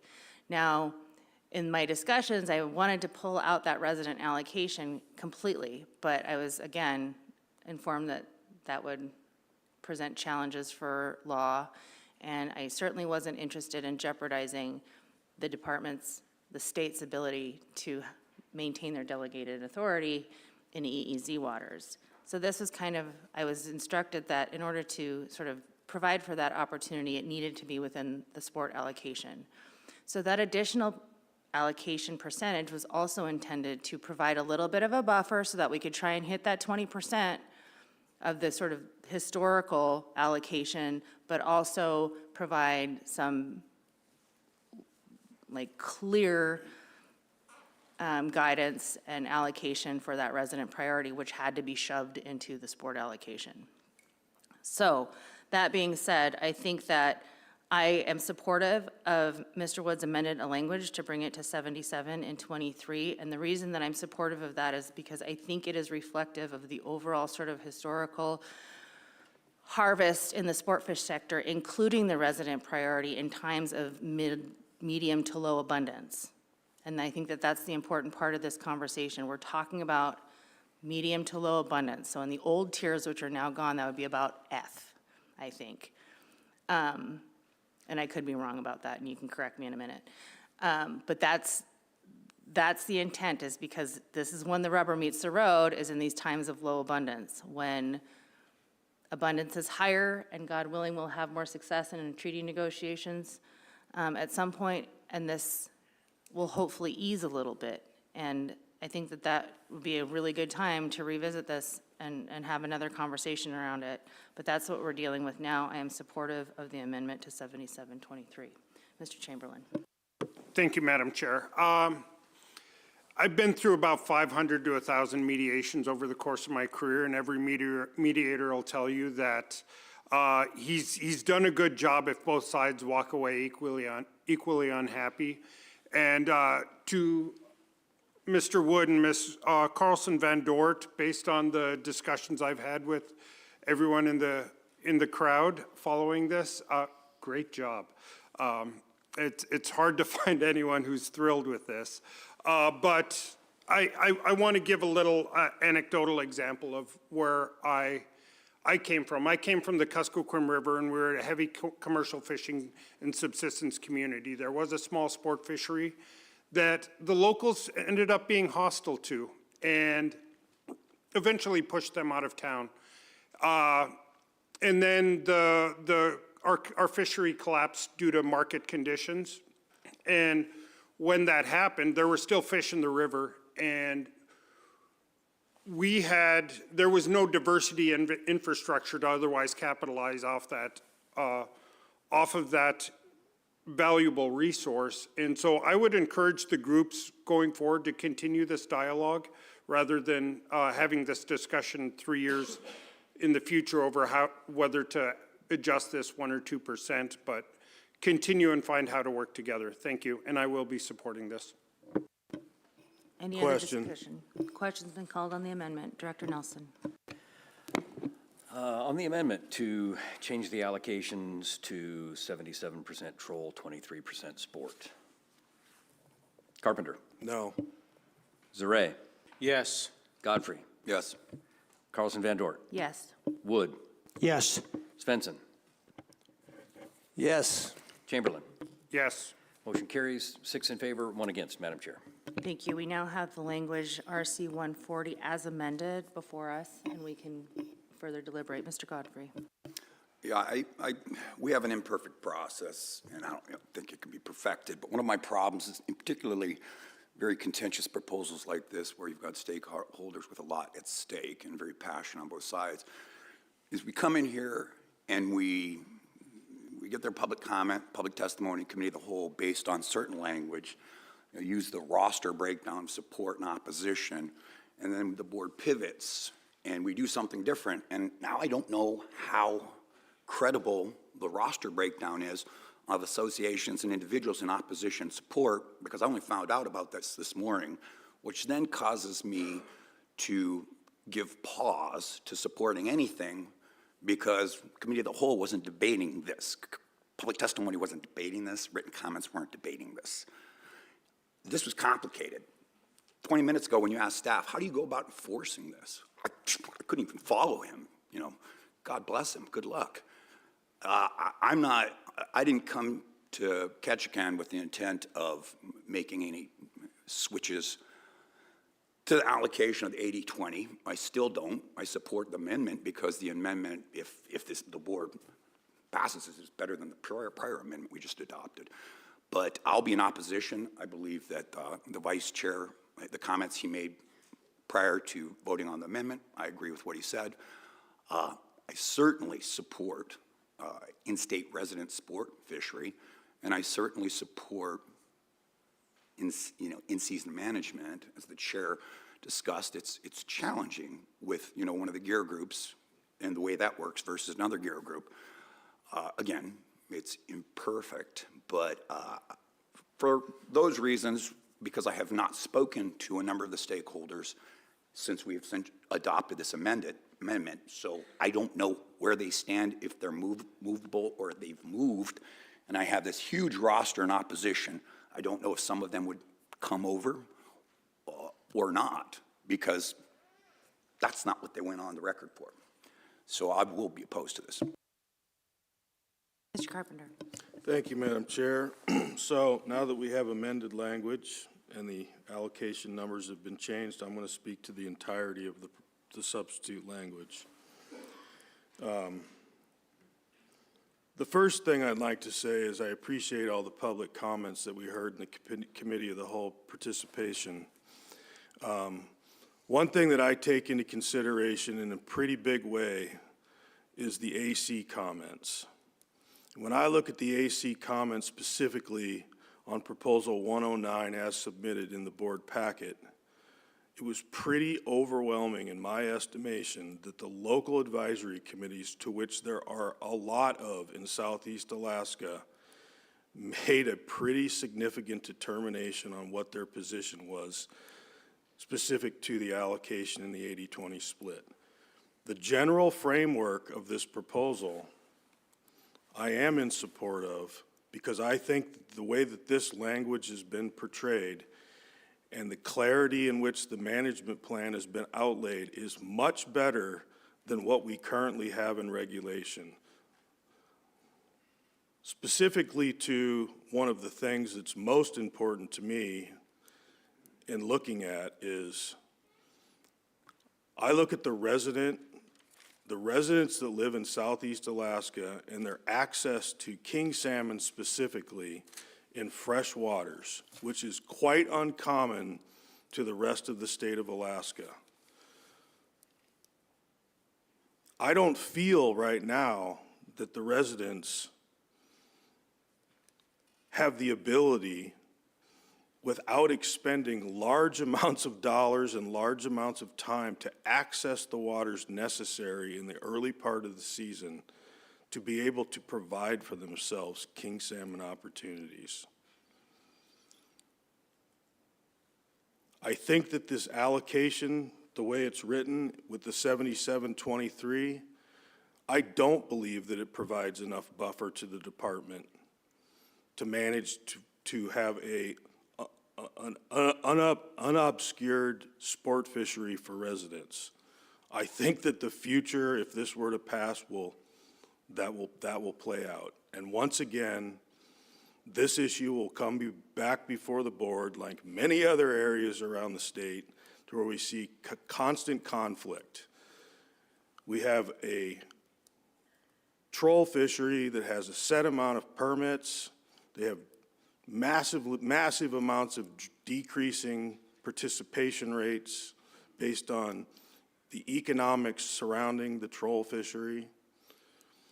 We have a guided sport that unfortunately has not had any ceiling put on it, and I think it's very important for that industry to get together and work with the legislature to come up with some sort of framework, because I think if that doesn't happen, we are going to constantly be having this issue come back before the board time and time again.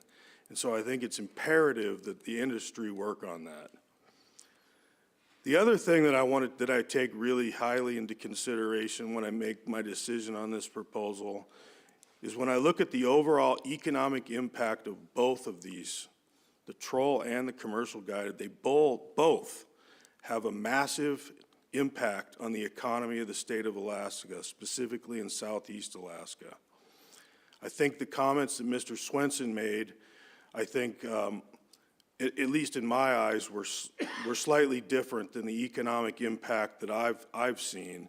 I think that the troll impact specifically on some of these very small communities in Southeast Alaska, from Pelican all the way down to Ketchikan, mostly on the outer coast, it's going to have a big impact on the ability of a lot of these communities, and it's going to create conflict within these communities if this proposal passes as written. The other thing that comes to my mind were the comments from the representative that was here from Tlingit Haida, and the amount of ownership of these troll permits that the 38,000 members of Tlingit Haida represent, and I believe the number was 31%. To me, that is a very significant number, and I believe that reducing the allocation specifically is going to have a giant impact on those communities in which those people reside. So I've went through the allocation criteria. I think that we can apply the allocation criteria to both of these user groups. I think they both have demonstrated that they both create economic opportunity and they provide economic stability to the state of Alaska. I think when I look at the sustainable salmon policy, and the one thing that I always go back to when we look at allocation issues is wild salmon stocks that are fully allocated, which undoubtedly this is. Taking not only the fully allocated nature of it, but also taking into account the Pacific Salmon Treaty and the implications that could be derived from that, not only with this proposal, but also with future negotiations. And it basically calls for the idea that these expanding fisheries should be restricted in some form. And I understand that the allocation numbers are kind of addressing that, but I think it's important for board members to at least consider the idea, which we have at many other meetings around the state. So I'm interested in hearing other board comments, but I cannot support this at this time because I believe the 80-20 split is a very important factor in giving the department specific direction in how to set the non-resident allocation so that non-residents continue to have a priority. Mr. Wood? All right, thank you. I want to start by saying that when it comes to the allocation, well, first the management part. The management part, we've been dealing with this for a long time. I feel comfortable with the department having in-season management. I feel comfortable with the language around what will protect these fish that will be coming from the troll fishery to the resident fishery for them to manage it. I have serious heartburn over the 80-20. And especially it was almost unanimous testimony from people here, 80-20. It was the ACs, almost unanimous pretty much, 80-20. When you think back at the Tlingit Haida and when the Central Council did their, it was called the appeal, their amici, right? I mean, it was trollers, it was Tlingit Haida that had the most impact on that decision. And it was the briefs that were submitted. I mean, the troll fishery, and especially Tlingit Haida, changed the course on that. And in Tlingit Haida, there's 38,000 members, council members, that participate in the troll fishery. 61% of them directly support the troll fishery. And 31% of tribal citizens have troll permits. I mean, and then for the state to adopt any kind of radical allocation change is a slap in the face to these Alaska residents. I mean, I don't even know how to justify it, because what I'm struggling with is when you look at the sustained mixed salmon policy, when it says most wild Alaskan salmon stocks are fully allocated to fisheries capable of harvesting available or expanding mixed stock fisheries unless otherwise provided for by the management plans and the application of the board's allocation. I mean, we are warned in two places up here in this book of expanding fisheries and the ability to not handle that expansion. That is my greatest fear around this non-resident fishery, is that other than bag limits, there in this allocation, there's nothing reining them in. And the testimony I heard from that side was, we need 3 fish, we need 3 fish, it's gotta go 3-2-1. That takes nothing into context of the conservation of these salmon that are not going up, they're going down. And these are not just salmon, we're talking halibut. We're talking yellow eye rockfish, for crying out loud. You know, I mean, we're asking, we're saying, yeah, we're gonna give a little bit more to you so that you don't go out of business. You can take care of your expanding business. And we get promises that we're gonna get, you know, certified in this and restrain our numbers like this. I know there are no guarantees. There's also no guarantees in the guiding business.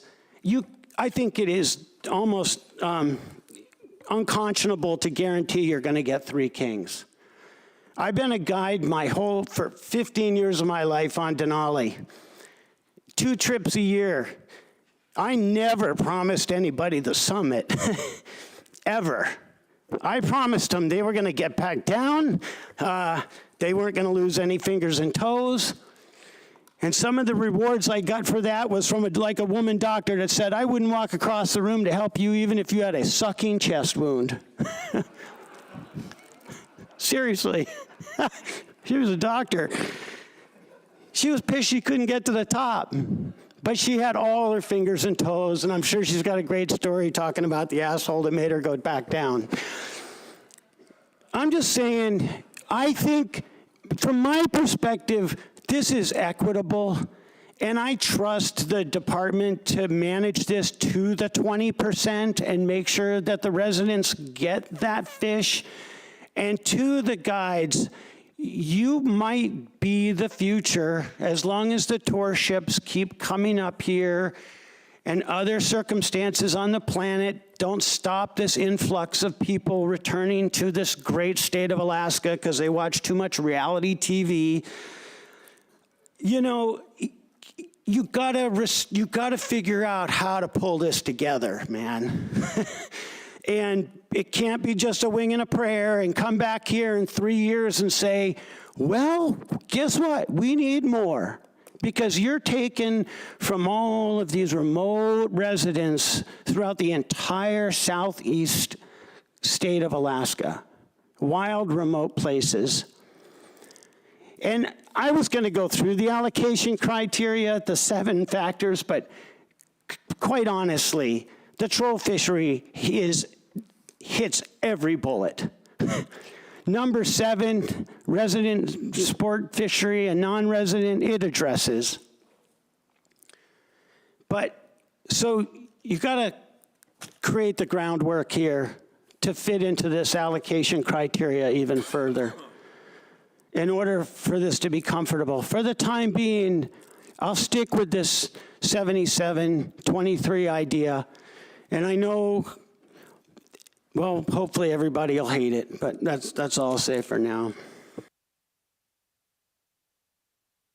Commissioner.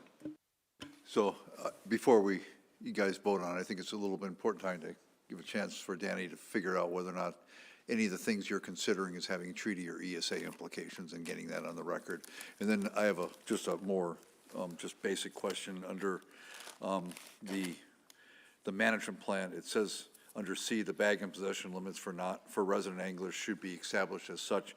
And then the 1, 2, and 3 just have bag limits. So I'm presuming that the direction is that the bag and possession limit are the same, since it's silent on possession limits.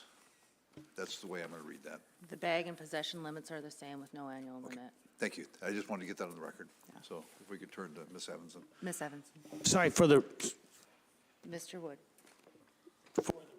For the residents. For the residents, yes. Ms. Evanson. Yes, thank you, Madam Chair.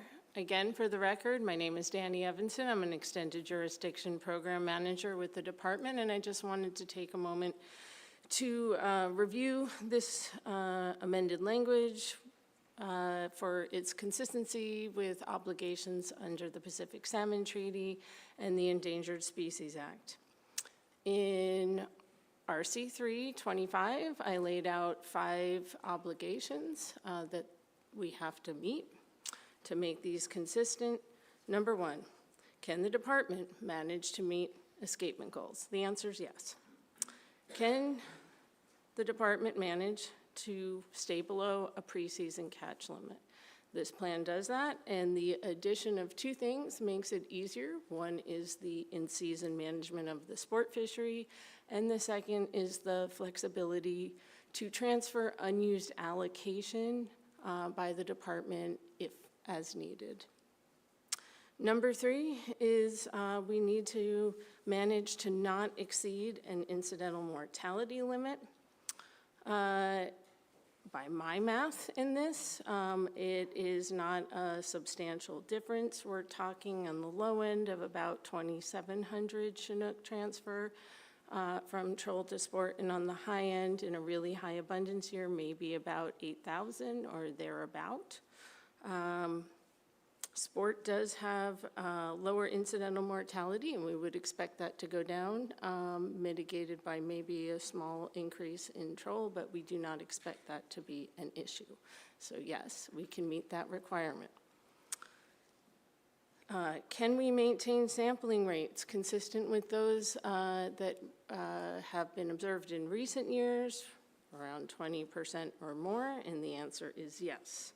Now for the trickier bit, which is substantial changes in stock composition and increasing risk to exceeding caps of ESA listed stocks, Endangered Species Act. We do not expect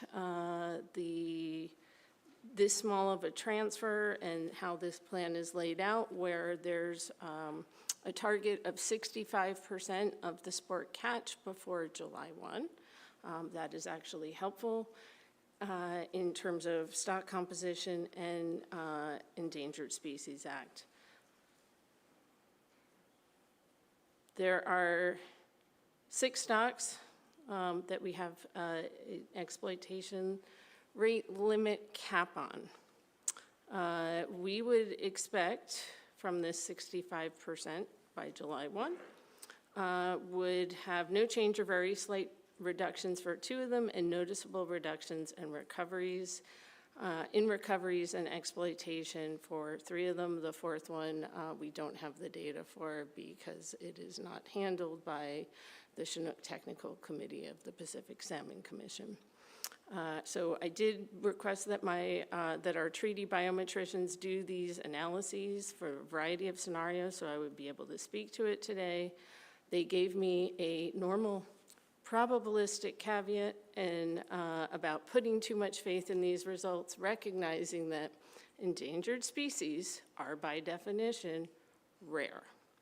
And they're rarer still in a distant mixed stock fishery. So in other words, a few coded tag recoveries either way could change things, and just by pure dumb luck. But we do not expect this to affect the stock composition substantially or increase our risk of exceeding an ESA limit. Madam Chair. Thank you, Ms. Evison. Mr. Swenson. Well, I would hope in the end here that you guys as a community can get along. You know, in my sports background, when I played, and still do play basketball, but anyway, not competitively. But we have referees, and they make decisions, and when it was all said and done, we shook hands, and we were still friends in the end. And that's what I hope happens here, because I've heard from some of the constituents that, you know, I don't want to be, you know, they almost hate the other side, whichever side they're on. So I just hope that you guys can shake hands and live a good life together, because that's what this is all about. Thank you. I'm going to offer a couple thoughts on the record, and then we can get to it. But to a couple of the points that have been made in the discussion, one, that this is going to increase conflict in the communities. There is conflict in the communities right now. That's why we're here. And I hope that this language does not exacerbate that conflict. And I hope that it has the opposite effect as we take the time to see how this works functionally with the management and with the availability of king salmon. I also wanted to just touch on something that was said earlier with respect to the members of Tlingit and Haida, their citizenry. It is a 38,000 total citizenry enrollment, not 38,000 that participate in the troll fishery. So that is my understanding. I'm happy to be corrected, but the full membership is that of 38,000 citizens.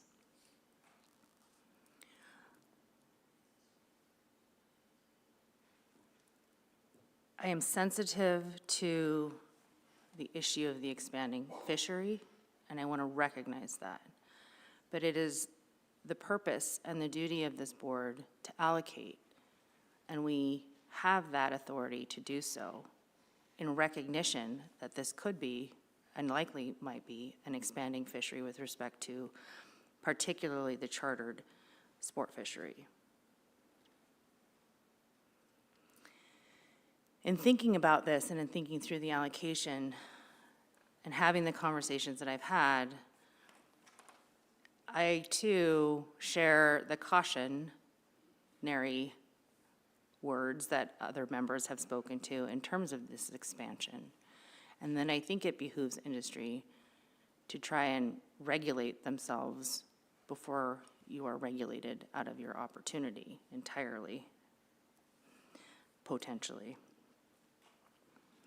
And it is also, as I think through the allocation criteria and elements of it, with respect to the allocation and the opportunity provided to sport outside of just the resident sport opportunity, would be to try and maintain these higher value, higher economic impact multi-day trips rather than shifting towards the multi-day, sort of, or the multi-trip per day cruise passenger visitor type of business model.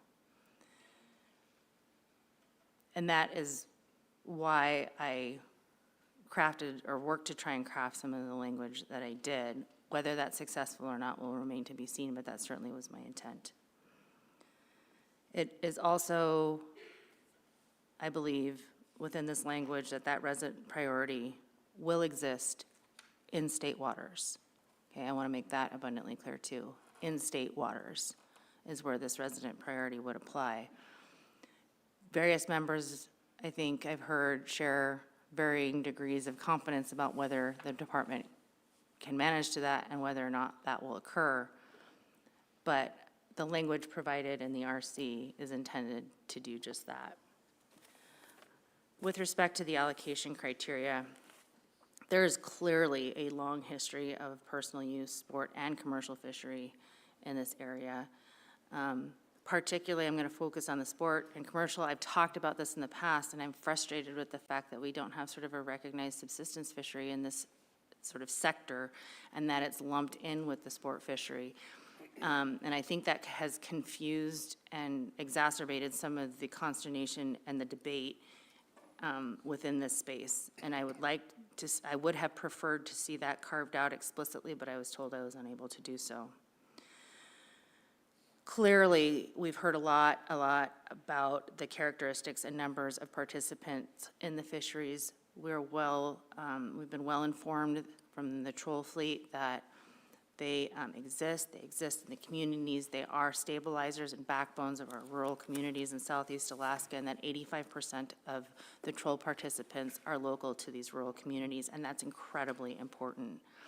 Likewise, I wanted to acknowledge that there are residents in these communities also that participate in the charter fleet, and their kids go to school in our communities, and they buy food at the grocery stores to supplement their needs, all the things. These are also our neighbors. There is consternation with the perceived growth in the non-resident participation in this and ownership of lodges and charter fleets within this space, and I want to acknowledge that too. But as I've sort of thought a lot about this, I wanted to make sure to acknowledge that there is a significant number, I think I heard 60% of the local charter guides and fleets are also local residents and participants, and that's important.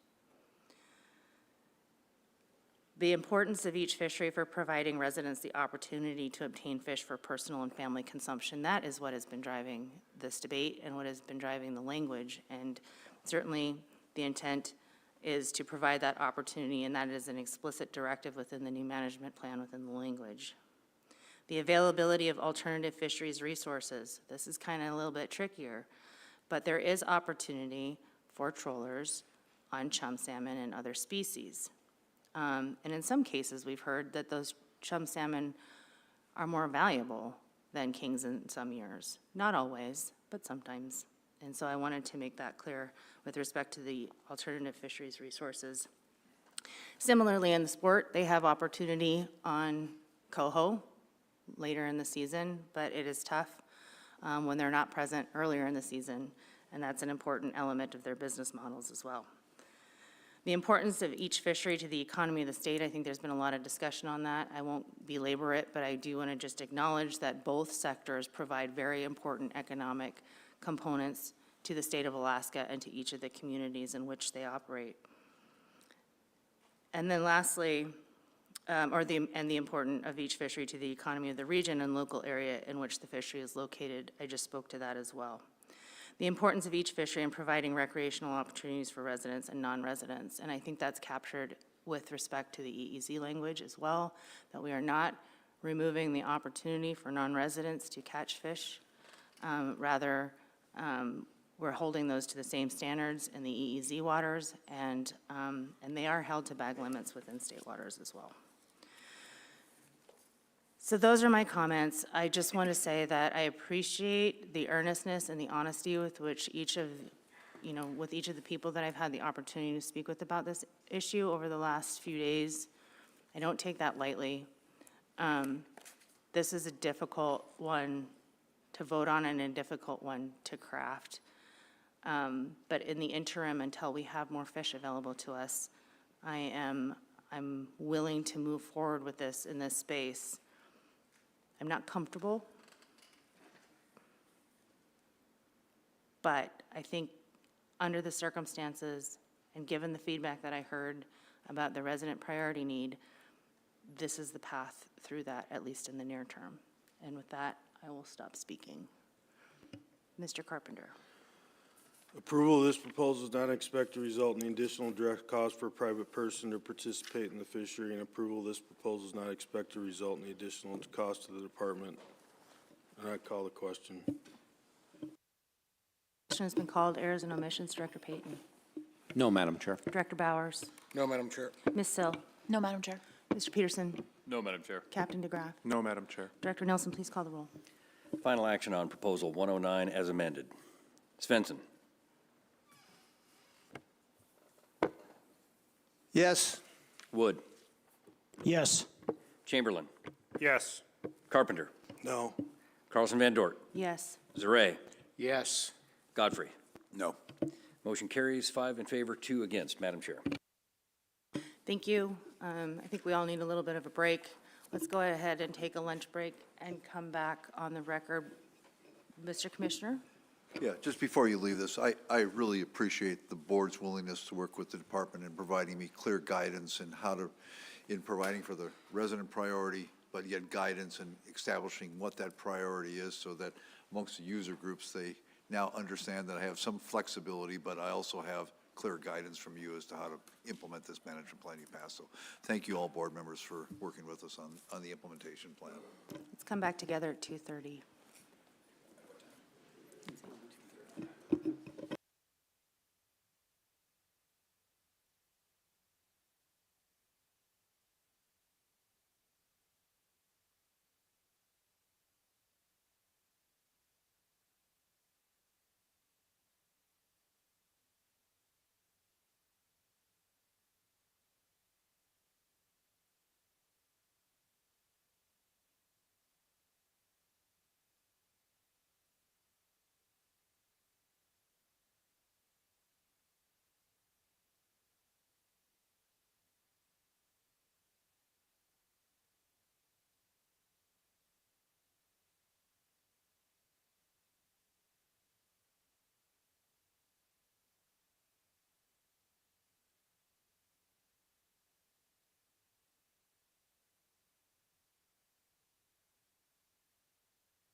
Okay, time is 2:36. We're back on the record. We're still in deliberation of Group 4.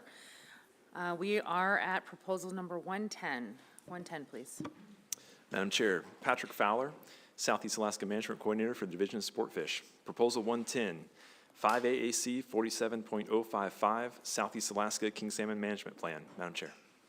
Madam Chair, move the board take no action on proposal 110 based on the action it took on 109. Second that and ask for unanimous consent. Hearing no objection, the board will take no action on proposal number 110. Proposal number 111. Proposal 111, 5 AAC 47.055, Southeast Alaska King Salmon Management Plan, and 5 AAC 29.060, allocation of king salmon in the southeastern Alaska and Yakutat area. Madam Chair. Madam Chair, move the board take no action on proposal 111 as the proposer has withdrawn their support in RC 148. I second that and ask for unanimous consent. Hearing no objection, the board will take no action on proposal number 111. Proposal number 112.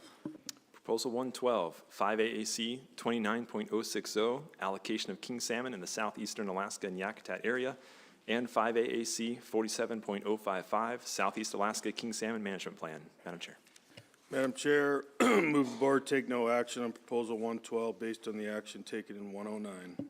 Second that and ask for unanimous consent. Hearing no objection, the board will take no action on proposal number 112. Proposal number 113. Proposal 113, 5 AAC 29.060, allocation of king salmon in the southeastern Alaska and Yakutat area, and 5 AAC 47.055, Southeast Alaska King Salmon Management Plan. Madam Chair, move we take no action on proposal, are we 112? 113, based on the action taken on 109. I second that and ask for unanimous consent. Hearing no objection, the board will take no action on proposal number 113. Proposal number 114. Proposal 114, 5 AAC 47.055, Southeast Alaska King Salmon Management Plan. Madam Chair. Madam Chair, move the board take no action on proposal 114 as the proposer's withdrawn support shown in RC 145. I second that and ask for unanimous consent. Hearing no objection, the board will take no action on proposal number 114. Proposal number 115. Proposal 115, 5 AAC 47.055, Southeast Alaska King Salmon Management Plan. Madam Chair. Madam Chair, move the board take no action on proposal 115 based on the action the board took on proposal 109. I second that and ask for unanimous consent. Hearing no objection, the board will take no action on proposal 115. Proposal number 116. Proposal 116, 5 AAC 47.055, Southeast Alaska King Salmon Management Plan. Madam Chair. Madam Chair, move the board take no action on proposal 116 based on the action it took in proposal 109. I second that and ask for unanimous consent. Hearing no objection, the board will take no action on proposal number 116. Proposal number 117. Proposal 117, 5 AAC 47.055, Southeast Alaska King Salmon Management Plan. Madam Chair. Madam Chair, move the board take no action on proposal 117 as the proposer withdrew support in RC 145. I second that and ask for unanimous consent. Hearing no objection, the board will take no action on proposal number 117. Proposal number 118. Proposal 118, 5 AAC 47.055, Southeast Alaska King Salmon Management Plan. Madam Chair. Madam Chair, move the board take no action on proposal 118 based on the action it took on proposal 109. I second that and ask for unanimous consent. Hearing no objection, the board will take no action on proposal number 118. Proposal number 119. Proposal 119, 5 AAC 47.055, Southeast Alaska King Salmon Management Plan. Madam Chair. Madam Chair, move we take no action on proposal 119 based on the board's action on proposal 109. I second that and ask for unanimous consent. Hearing no objection, the board will take no action on proposal number 119. Proposal number 120. Proposal 120, 5 AAC 47.055, Southeast Alaska King Salmon Management Plan. Madam Chair. Madam Chair, move the board take no action on proposal 120 in light of action the board took on proposal 109. Second that and ask for unanimous consent. Hearing no objection, the board will take no action on proposal 120. Proposal number 121. Proposal 121, 5AAC 47.055, Southeast Alaska King Salmon Management Plan. Madam Chair. Madam Chair, move the board take no action on proposal 121 and light on the board action on proposal 109. I second that and ask for unanimous consent. Hearing no objection, the board will take no action on proposal number 121. Proposal number 106. Proposal 106, 5AAC 47.020, General Provisions and Seasons in Bag, Possession, Annual, and Size Limits for the Saltwaters of Southeast Alaska area, and 5AAC 47.055, Southeast Alaska King Salmon Management Plan. Madam Chair.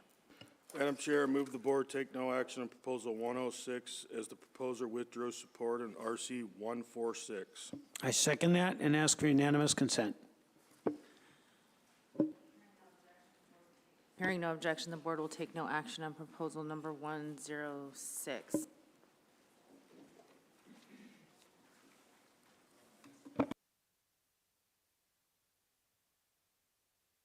Proposal number 107. Proposal 107, 5AAC 47.020, General Provisions and Seasons in Bag, Possession, Annual, and Size Limits for the Saltwaters of Southeast Alaska area, and 5AAC 47.055, Southeast Alaska King Salmon Management Plan. Madam Chair. Madam Chair, move the board take no action on proposal 107 as the board lacks authority. It also violates federal law under Magnuson-Stevens under National Standard 10. I second that and ask for unanimous consent. Hearing no objection, the board will take no action on proposal number 107. Proposal number 122. Thank you, Madam Chair. For the record, I'm Daniel Teskey, the Juneau Area Management Biologist for the Division of Sportfish. Proposal 122, 5AAC 47.030, Methods, Means, and General Provisions, Finfish. Madam Chair. Move to adopt. Second. Staff comments, please. This would prohibit the removal of king salmon from the water whenever the retention of king salmon is prohibited in the Southeast Alaska sport fisheries. Currently, when retention of king salmon is prohibited, the department includes the language that any king salmon caught must be released immediately. The removal of fish from the water is not expressly prohibited. In some locations outside of Southeast Alaska, primarily in fresh water, there are regulations prohibiting the removal of salmon from the water unless the fish is intended to be retained. However, the Southeast king salmon fishery is primarily done in saltwater, and in these marine boat fisheries, the height of the gunnel and shapes and sizes of the boats vary, and if it has high gunnels and is away from the water line, it may make release without removal from the water difficult for some anglers. The department opposes prohibiting the removal of king salmon from the water during periods of non-retention. The department prefers the current regulatory language combined with the use of angler education to encourage best handling practices while not expressly prohibiting removal of king salmon from the water. Madam Chair. Thank you. Board discussion. Mr. Wood. Yeah, thanks. Is there a problem with handling king salmon in the saltwater versus in river in terms of if they're like physically more durable at one time than the other? Through the chair, Board Member Wood, the mortality rates vary. There's a lot of variables, and it varies across different studies that have been done. The variables include whether it's freshwater versus saltwater, as you mentioned, and the use of bait, most importantly, hook placement, and a variety of factors. But for the Southeast marine fishery, we use an appropriate percentage of around 16% mortality for the marine king salmon fishery. Thank you. Okay, thanks. Yeah, that's where I got that number 16 back when I was thinking incidental mortality. But so why is it higher, calculated higher down here than it would be in other areas, like on the Kenai? That's a higher number than we were using. Through the chair, Board Member Wood, yeah, that's a good question. As I mentioned, it's highly variable depending on which studies you look at, but the CTC, as part of the Pacific Salmon Commission, has calculated that number for the Southeast marine fishery to be 16%. Okay, thank you. Other board discussion.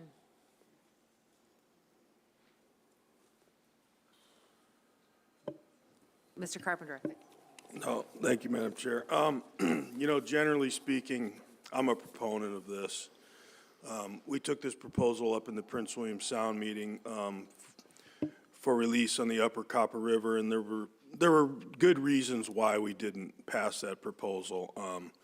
I think it's pretty clear with some studies that have been done that, you know, there was a study done on the Little Susitna River specific to coho that the mortality rate associated with netting fish and catch and release mortality is higher in the intertidal, the kind of the transitionary period before these fish are kind of set, and so that does concern me, but I understand the difficulties on charter boats, the size of the boats that they're using, and you know, trying to do this effectively without causing actually more harm probably than does good. So generally, I think handling practices are something that should, you know, the board should think about when it votes on things like this. And generally, I'm in favor of those if the situation warrants. But considering the testimony we heard and the difficulty kind of doing this in some of these bigger waters, I won't support it. Mr. Zray. Thank you, Madam Chair. To the department, you know, we have fisheries where we dip net, and the idea is to let go of species that don't, you know, that are not in abundance and stuff, and keep the ones that are, you know. And, you know, those fish aren't being hooked and all that sort of stuff, and they're not being played and reeled in, but they're being held for, you know, real minimal amounts of time in a dip net and then released. Is the net, is that not a problem? Has that ever, have you come across any problems with, you know, just like that kind of dip netting? You know, you're talking about problems with like using a net, and people have said on other proposals that, you know, they don't believe in netting a fish, but they're talking about a hooked fish. You get what I'm saying? Through the chair, board members Array, I do understand what you're saying. However, this proposal is specific to sport fishing regulations, and dip netting is not an allowed method and mean for sport fishing for salmon. Thank you. I guess I was still asking the question, but I guess if we don't want to maybe talk about things not related directly to the proposal, so. I don't know. I think it's related to the proposal, and I think it was a legitimate question that, you know, he's asking about what the net impacts are.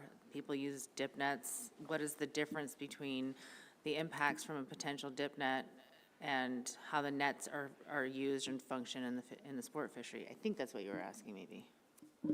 Yeah, thanks for the question, Madam Chair. This will be addressed in the next proposal, 123, that discusses prohibitions on netting and handling of king salmon. But to answer your question, it's highly variable depending on what kind of net is used, different conditions. I do know there are some nets that are, you know, better on the fish, the rubber ones without knots on them, as opposed to the twine nets or monofilament nets that it can be a little bit harsher. So it's difficult to have an exact answer to this question. It's variable, but I think the intent for most anglers is to take care of the fish that's going to be released and not increase the chances of mortality. Thank you. And so to be clear, there's no requirement right now to use the nets that we know are easier on the fish. Madam Chair, that's correct. There is no net regulation right now. Mr. Godfrey. Yeah, I like Vice Chair's comments. I agree. I personally am not a fan of catch and release. It's not something I've ever participated in, nor will I. But be that as it may, I like the spirit of this proposal. The ratio of support to oppositions is about as extreme as I've ever seen. Almost, it's up there, and I want to be able to support it, but I'm struggling with it, and the department's opposition makes sense to me, even though they can't say with any precision on how minimal it would reduce mortality for the complexity of it and the challenges of it. I'm going to go with their expertise on this, and I'm going to go ahead and oppose it, despite the fact I would love to see a reduction in cure mortality this way. Mr. Chamberlain.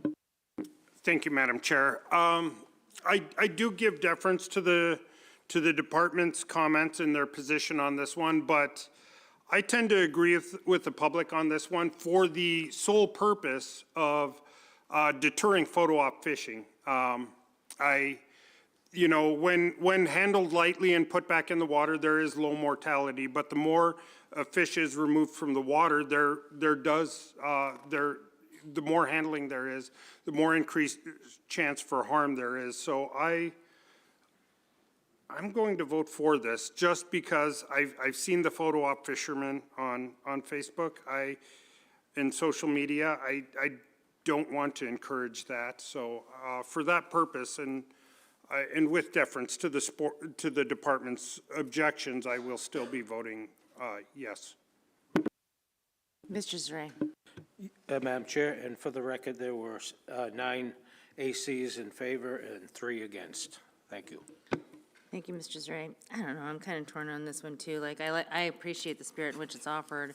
I think my only concern with voting to approve this is that, you know, to some of the departments, that there could be more harm done, given the configuration, the gunnel, you know, height of some of these boats that, especially in a swell, especially if you're broadside, like, I'm not sure that that's going to help any significantly. But I do think just it's kind of irresponsible or not in the best interest of the resource if you know that there's gear out there that minimizes some of this harm, and it's not being used. So I guess in the future, I'd be interested in seeing a proposal that speaks to that specifically in terms of what you can use to net a king salmon in the state of Alaska waters in general. But that's not what I have before me. So I don't think I'll be supportive. Mr. Carpenter. Yeah, before I read costs, I was just curious if the Department of Public Safety had any enforcement concerns in regards to this before we move forward. Yes, through the chair. One of our concerns, I'm thinking through this, is, you know, we see somebody try and release a fish on a boat that's got a high wall there, and they can't physically reach it, and they choose their safety over releasing a fish in this manner. It's prescribed here, and the discretion that we'd have to use, I could picture us quickly losing a citation like that in court when somebody's defense is their life, you know, or potential injury. So if it was passed, I mean, we'd have to think through a lot of discretion on using this or risk, you know, writing some of these citations and I think potentially having them tossed out or found not guilty because of a very plausible safety reason for not doing it. So that's kind of my initial thought as we think through it. Appreciate that. Yeah, I'd like to just put on record that I really like the idea of these rubber nets. I think they would help considerably to eliminate damage to the fish. But from an all practical purposes, I think it would look pretty, it could get pretty sloppy out there with people trying to release fish over the gunnel of their boat like that. So I'm not in support. Mr. Carpenter. Approval of this proposal is not expected to result in additional direct cost for a private person to participate in the fishery, and approval of this proposal is not expected to result in additional direct cost to the department. I'd call the question. Question's been called. Errors and omissions. Director Payton. No, Madam Chair. Director Bowers. No, Madam Chair. Ms. Self. No, Madam Chair. Mr. Peterson. No, Madam Chair. Captain DeGraff. No, Madam Chair. Director Nelson, call the roll, please.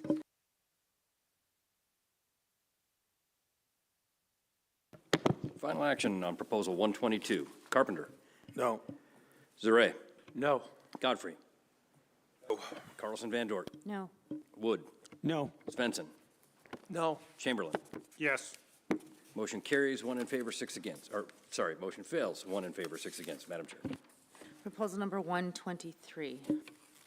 Thank you, Madam Chair. Dan Teske, Sportfish. Proposal 123, 5AAC 47.030, methods, means, and general provisions, Finfish. Madam Chair. Move to adopt. Second. Staff comments, please. This proposal would prohibit netting and handling of king salmon and catch and release fisheries. Currently, when retention of king salmon is prohibited, the department includes the language, any king salmon caught must be released immediately. The netting and handling of king salmon is not expressly prohibited. Anglers that net fish on board a vessel or onto the shoreline to unhook king salmon before release would need to develop a new strategy in order to keep the fish in the water and minimize handling. Anglers would be prohibited from netting and handling the fish to measure or photograph their catch prior to release. The department opposes prohibiting the netting and handling of king salmon prior to release during periods of non-retention. The department prefers the current regulatory language combined with the use of angler education to encourage best handling practices while not expressly prohibiting the netting and handling of king salmon prior to release. Madam Chair. Thank you. Board discussion. Mr. Godfrey? I'll be opposing this for the same general reason as the last one. Thank you. I too will reference my comments on the previous proposal. Mr. Chamberlain? I will be opposing this one because I do agree with the department on this one. Mr. Wood? Yeah, I'll oppose it as well. I think it's pretty tough unless you're a professional just to be able to get the pliers on a hook and twist it out and without net, so I'll just not be voting for it.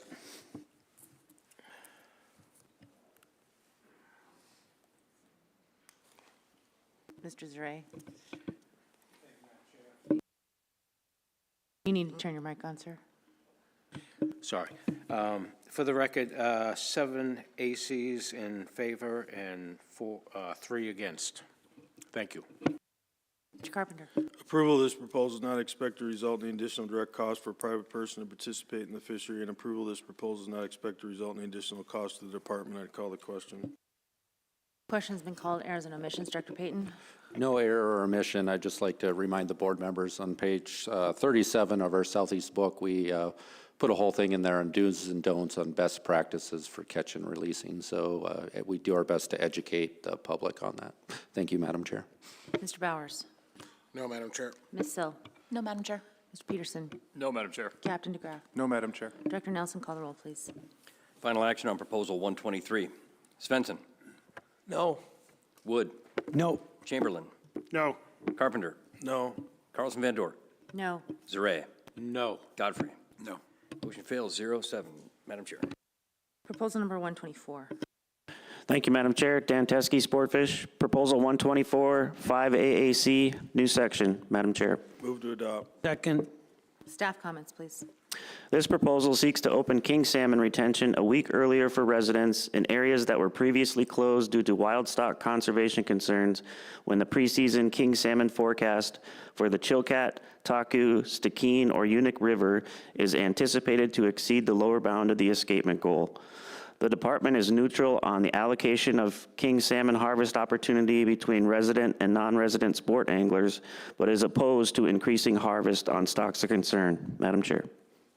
Thank you. Board discussion. Mr. Carpenter? Thank you. Well, I understand the idea behind this proposal, and I understand that the Chilkat and the Unic have had some restrictions lifted. The way the proposal is written, specific to the Taku and Stikine, even though the Taku seems to be doing a little bit better, specific to the action plans that are currently in place, I think it'd be really difficult for me at this time to put pressure on these stocks, considering that there's not only stocks of concern, but there's also potential treaty implications in regards to putting more pressure on these. And so for those reasons, at this time, I don't think I can support it. Mr. Chamberlain? Thank you, Madam Chair. I'll also be opposing this. Having looked at some of the forecasts and how far they've been off in recent years, this is an inexact science, so I would rather err on the side of conservation. Thank you, Mr. Chamberlain. Mr. Godfrey? I would agree with both the previous 2 board members' comments, and we'll be opposing it for the similar reasons. Mr. Zare? Thank you, Madam Chair. 3 ACs in favor and 4 ACs opposed. Thank you. Thank you, Mr. Zare. Yeah, I'm struggling with this too. I mean, if for no other reason than, you know, the issues that some of my fellow members brought up, but also they could potentially be in conflict with the delisting criteria that the board has in place for these stocks of concern. And in trying to inject some consistency into delisting criteria, I would be especially uncomfortable sort of going around that or accepting it, not ACC, but EXC, as is written in this proposal. So I can't be supportive at this time. Mr. Swenson. For me, the word in there is anticipated. If it was said to be sure, then I would be more inclined to be in favor of this. Mr. Carpenter. Thank you, Madam Chair. Approval of this proposal is not expected to result in the additional direct cost for a private person to participate in the fishery, and approval of this proposal is not expected to result in the additional cost to the department. I'd call the question. Question has been called. Errors and omissions. Director Payton. No, Madam Chair. Director Bowers. No, Madam Chair. Ms. Sill. No, Madam Chair. Mr. Peterson. No, Madam Chair. Captain DeGraff. No, Madam Chair. Director Nelson, please call the roll. Final action on proposal 124. Wood. No. Godfrey. No. Carlson Van Dort. No. Zare. No. Chamberlain. No. Carpenter. No. Svensson. No. Motion fails, 0-7. Madam Chair. Proposal number 125. Thank you, Madam Chair. Dan Teske, Sportfish, Proposal 125, 5AAC, new section. Madam Chair. Move to adopt. Second. Staff comments, please. This proposal seeks to close sport fishing for king salmon in Section 14A, the Cross Sound area, from April 1st through June 14th, when stock of concern status exists for king salmon stocks in northern southeast Alaska. When establishing the boundary for the April 1 to June 14th non-retention period, the department considered the magnitude of harvest in the sport fishery, known migration corridors, and recognizing that the proportion of Southeast Alaska wild origin king salmon stocks present in the harvest generally declines with the distance from the terminal area. The department is neutral on this allocated proposal. Madam Chair. Thank you. Board discussion. Mr. Carpenter. Thank you. To the department. So, from my understanding, most of 14 is closed with the exception of this small area at the entrance of 14A. Is that correct? Through the chair, Board Member Carpenter, that is correct. And is that the case for just the troll fleet, or is that the case for sport fishing in general? Through the chair, Member Carpenter, the sport fishery is open in that area, but the commercial troll fishery is closed in that area during this time period. Okay, and then I guess my second question, just for clarification, does the department, the way they read the written language in this, does it speak to both residents and non-residents? Is that the ask? Through the chair, Board Member Carpenter, yes, as it's written, it does apply to all anglers. Okay, and then I want to touch on one other thing. In light of the action plan that we took today, specific to the taku and king salmon stocks, in which we created an action plan and a criteria for delisting, would this be something that the department has taken a different stance on in regards to their neutrality because of that action plan? And if so, would it be appropriate to show board, if the board so desired, to show intent that something like this would take place while those two stocks had an action plan placed upon them? Could you repeat the question, please? So in light of the action plan for the taku and king salmon, and understanding the timing associated with the early part of this proposal, is it appropriate that, is the department's position still neutral? I understand that it's allocative, but I'm talking about conservation reasons, specifically to the action plan. And if you could address that, and if so, is it important that we consider that in showing the department's intent while the action plan is in place, that maybe it would not become a permanent regulation, but something that's also associated with the action plan? Thank you, through the chair. Board Member Carpenter, I think I understand your question. Yeah, it would be the preference of the department to, if the board did intend to include this in the stock of concern regulations, it would be preferred to add this to the action plan and implement it via emergency order rather than putting this in codified regulation. Hopefully that answers your question. Thanks. It does answer my question, and I was thinking about this, and, you know, obviously, we've taken this action plan, and obviously, in the early portion, you know, I would assume that this particular area gets a fair amount of use, just because of where it's located. I also understand that probably the places like Pelican and Elfin Cove and Gus Davis for local residents would be impacted greatly by the passage of this. And so I'm just contemplating in my head, what's the best way to move forward? I'm not in favor, I will say, I'm not in favor of putting this into regulation, but I'm very much in favor of including some direction to the department to include this type of management activity while the action plan is in place. So if you want to touch on that, fine. Otherwise, I'll just consider it deliberation.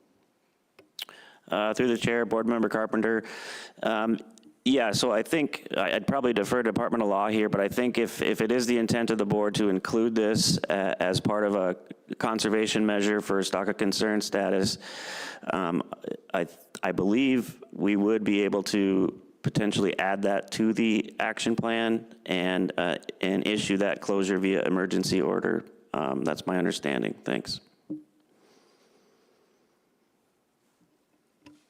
Commissioner. I think I'm a little confused here. So are you asking me to implement this under my commissioner's authority for conservation purposes? Or would you rather have you adopt a regulation that while the action plan is in place, that I would be directed to take this action? I personally think it could be done either way. But if it's easier for you for the board to give you that language, then that's fine as well. I would rather have you give me that language and say that as long as the action plan's in place, you know, this area is closed. Okay. Mr. Wood. All right, well, with that being the case, there was a lot of support from this, from public testimony, and Elfin, and some ACs. So that's what I had left over in my notes. So hearing that and seeing how close it is to a high population, and I'm in support of it, especially with the stock of concern. Yeah, Madam Chair, in light of the discussion and, you know, what the commissioner said, I think it'd be appropriate to take a short stand down. Let me confer with the department on this and see if we can't come up with some sort of language to address this. Okay, we'll stand down briefly. Thank you.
Hey, we're back on the record. Time is 3:13. Mr. Carpenter.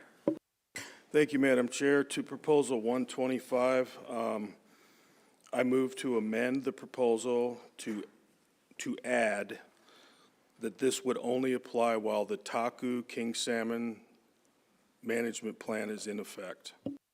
Second.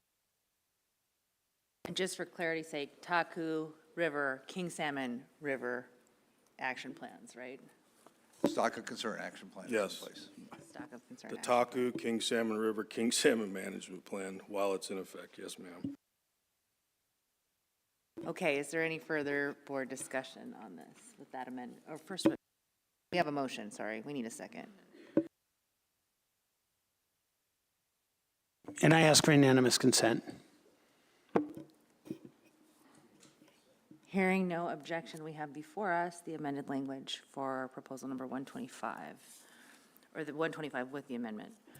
I'll speak to it, and thank you for offering the amendment, because I was interested in this proposal primarily for the reason that we heard in Committee of the Whole testimony that the folks that are in closest proximity to this were largely in favor, not wholly, but largely in favor of that. And so I think it is appropriate to attach this closure of this particular migration corridor, known migration corridor, when there are issues with this Taku and also the King Salmon River. So I would be supportive of the proposal. Other board discussion? Mr. Carpenter? Yeah, I'll speak to it too. You know, I thought about this a lot, and I'm not trying to affect the people that live closest to this area. But the amended language is specifically based on conservation reasons, and it's only going to apply while these action plans are in place. And so I think hopefully in the near future, the department will be able to come to the board and withdraw those action plans while stocks recover. And so for those reasons, I'll be supporting it. Mr. Godfrey? I was leaning towards opposing this, but for the reasons that Board Member Carpenter just stated, he persuaded me to also support it. Mr. Carpenter? Thank you, Madam Chair. Cost of this proposal is not expected to result in any additional direct cost for a private person to participate in the fishery, and approval of this proposal is not expected to result in any additional direct cost to the department. I'd call the question. Question has been called. Errors and omissions. Director Payton? No, Madam Chair. Director Bowers? No, Madam Chair. Ms. Sill? No, Madam Chair. Ms. Peterson? No, Madam Chair. Captain DeGraff? No, Madam Chair. Director Nelson, call the roll, please. Final action on Proposal 125 as amended. Godfrey. Yes. Wood. Yes. Chamberlain. Yes. Zaray. Yes. Carpenter. Yes. Svensson. Yes. Carlson Van Dort. Yes. That motion carries 7-0, Madam Chair. Proposal number 126. Thank you, Madam Chair. Dan Teske, Sportfish, Proposal 126, 5AAC, new section. Madam Chair, move the board take no action on Proposal 126 based on the action the board took on 125. I second that and ask for unanimous consent. Hearing no objection, the board will take no action on proposal number 126. Proposal number 127. Good afternoon, Madam Chair. I'm Kelly Ruppert, the Ketchikan Area Management Biologist for Sportfish Division. Proposal 127, 5AAC, new section. Move to adopt. Second.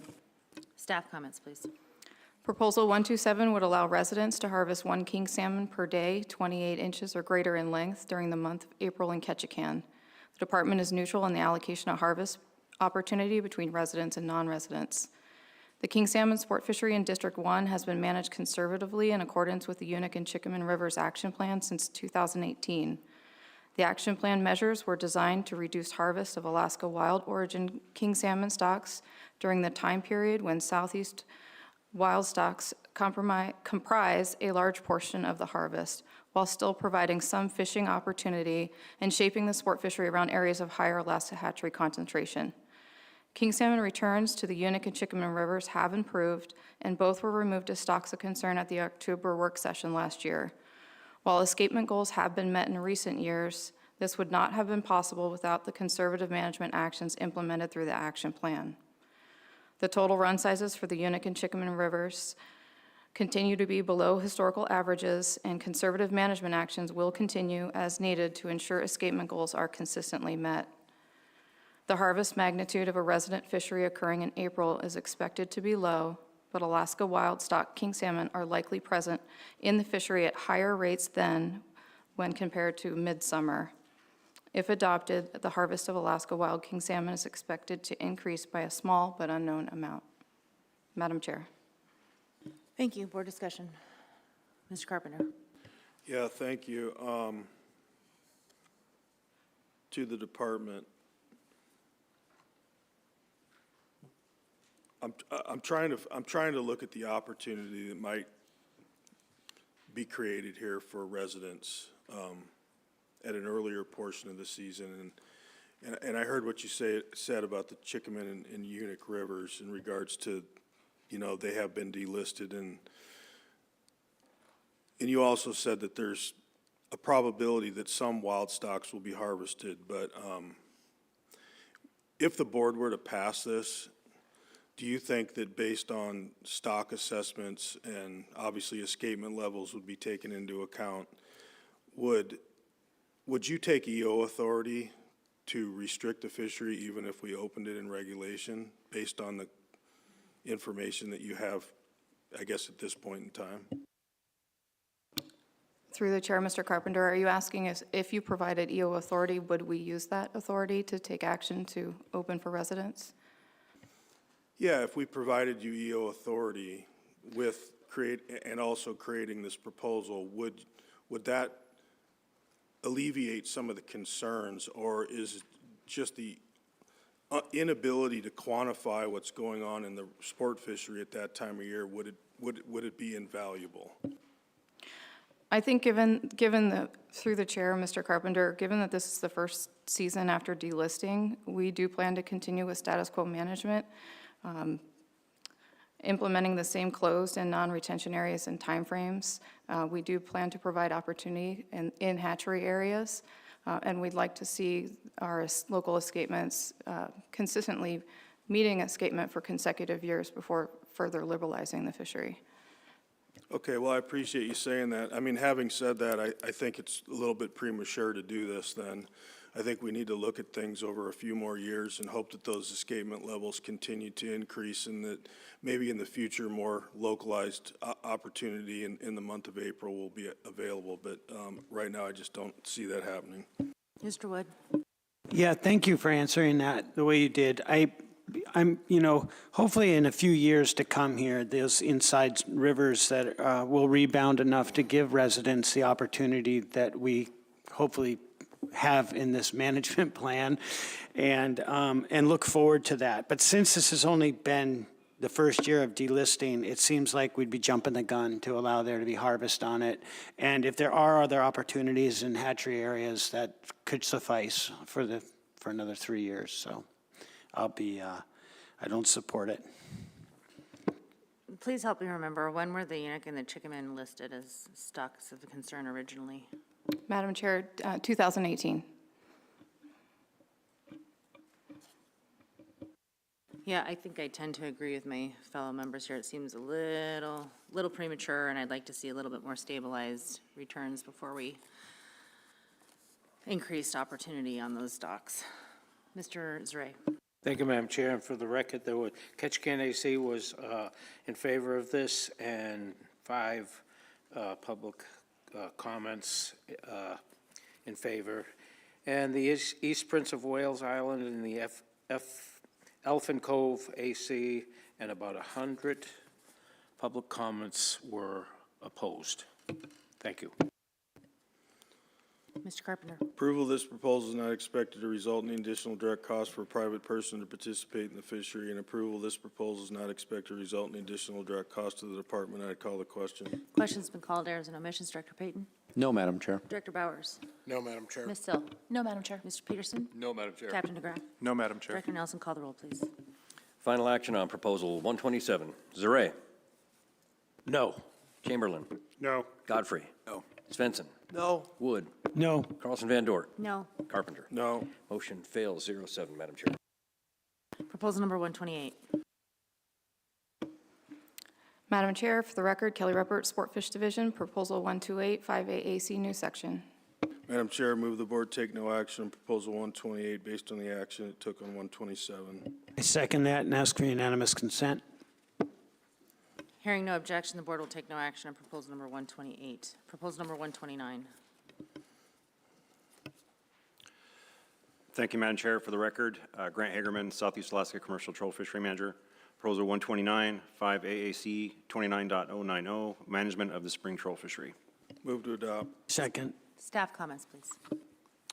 Madam Chair, this proposal would increase the number of days per week in the Yakutat Bay spring troll fishery from 1 to 2 days. In 2006, the board established regulations that allow the department by emergency order to open a spring troll fishery for 1 day a week during the months of May and June in Yakutat Bay to harvest 1,000 king salmon. The regulations specified that the fishery may open dependent upon the projected in-river run to the Seatuck River king salmon. Following the establishment of this regulation, the projected king salmon return to the Seatuck was below that threshold that would allow a spring troll fishery to occur for 7 consecutive years. In 2012, the board revised that Seatuck River Management Plan that removed the in-river run strength as a trigger for the spring troll fishery to occur. And since that time, trollers have harvested that seasonal allocation during one single season in 2013, with a 10-year average of about half of the allocation at 504 king salmon. The department supports this proposal as it provides additional opportunity for spring troll permit holders fishing Yakutat Bay to reach that seasonal harvest limit without additional king salmon being allocated. Madam Chair. Mr. Carpenter. To the department, if the board were to pass this, do you believe that you could open the extra day to be consecutive with the Monday that it's currently being open? Through the chair, yes, we could. Okay, thank you.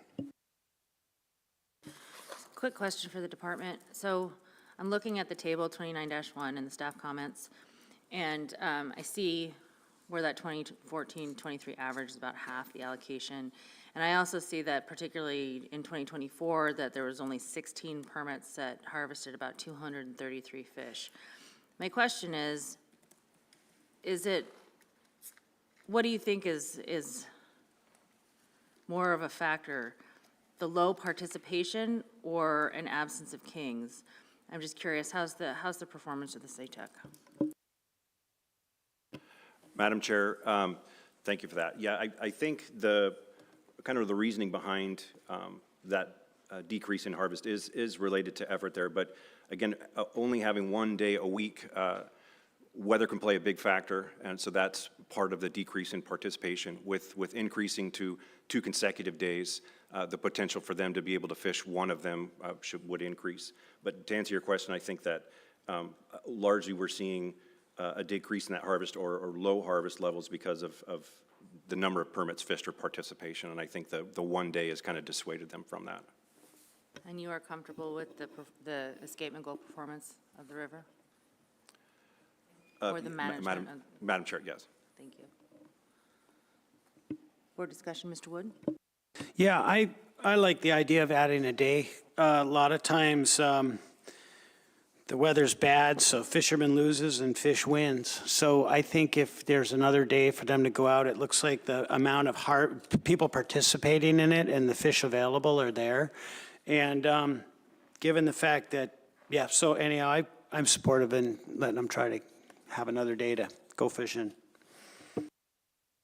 Mr. Zare, then Mr. Carpenter. Thank you, Madam Chair. There were 4 ACs in favor and none opposed, and about equal support on the PCs. Thank you. Thank you, Madam Chair. I'm supportive of this. This is a very localized fishery. A lot of these people that are participating are using very small boats or open skiffs. And so I think providing a little bit more opportunity for harvest in this particular region is a reasonable idea. Approval of this proposal is not expected to result in additional direct cost for a private person to participate in the fishery, and approval of this proposal is not expected to result in additional direct cost to the department. I call the question. Mr. Godfrey, did I see your hand wave? I was just expressing, I agree with the sentiment that's already been on the record with the other board members in support of this. Thank you. Question's been called. Errors and omissions, Director Payton. No, Madam Chair. Director Bowers. No, Madam Chair. Ms. Sill. No, Madam Chair. Mr. Peterson. No, Madam Chair. Captain DeGraff. No, Madam Chair. Director Nelson, call the roll, please. Final action on Proposal 129. Carpenter. Yes. Zareh. Yes. Godfrey. Yes. Carlson Van Dort. Yes. Wood. Yes. Svensson. Yes. Chamberlain. Yes. That motion carries 7-0, Madam Chair. Proposal number 130. Madam Chair, Proposal 130, 5 AAC 29.100, Management of the Summer Troll Fishery. Move to adopt. Second. Staff comments, please. Proposal 130 would modify the target harvest for the first summer troll king salmon retention period from 70% of the summer allocation to 100%. By modifying the summer to a single retention period in July, it's likely overall king salmon retention days would be reduced, consequently increasing mortalities associated with additional non-retention days. Provisions of the Troll Task Force Plan adopted by the Board in 1994 were intended to help ensure summer troll king salmon season of at least 10 days, minimize incidental mortality by reducing periods of non-retention, and to maximize the value of the troll product.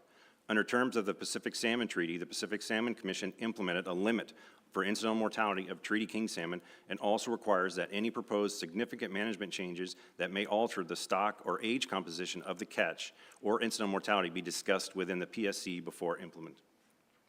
The revised Southeast Alaska Biological Opinion published in October 2024 established new stock-specific limits for king salmon stocks or stock aggregates listed as threatened under the Endangered Species Act.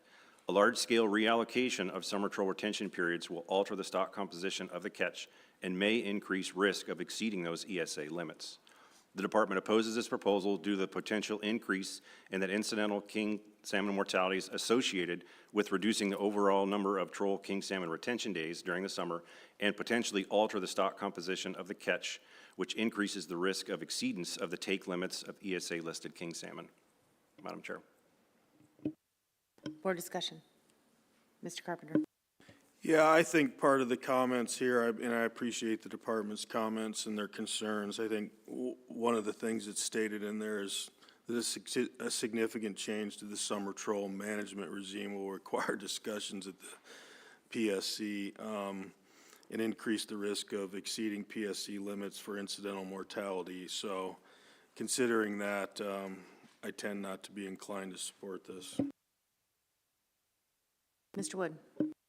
Yeah, I get the sense that this proposal was put in somewhat reactionary, but I would like to hear from the department about just the idea of how lumping all these fish into one group to fish on all at once, how that could potentially impact this mixed stock fishery.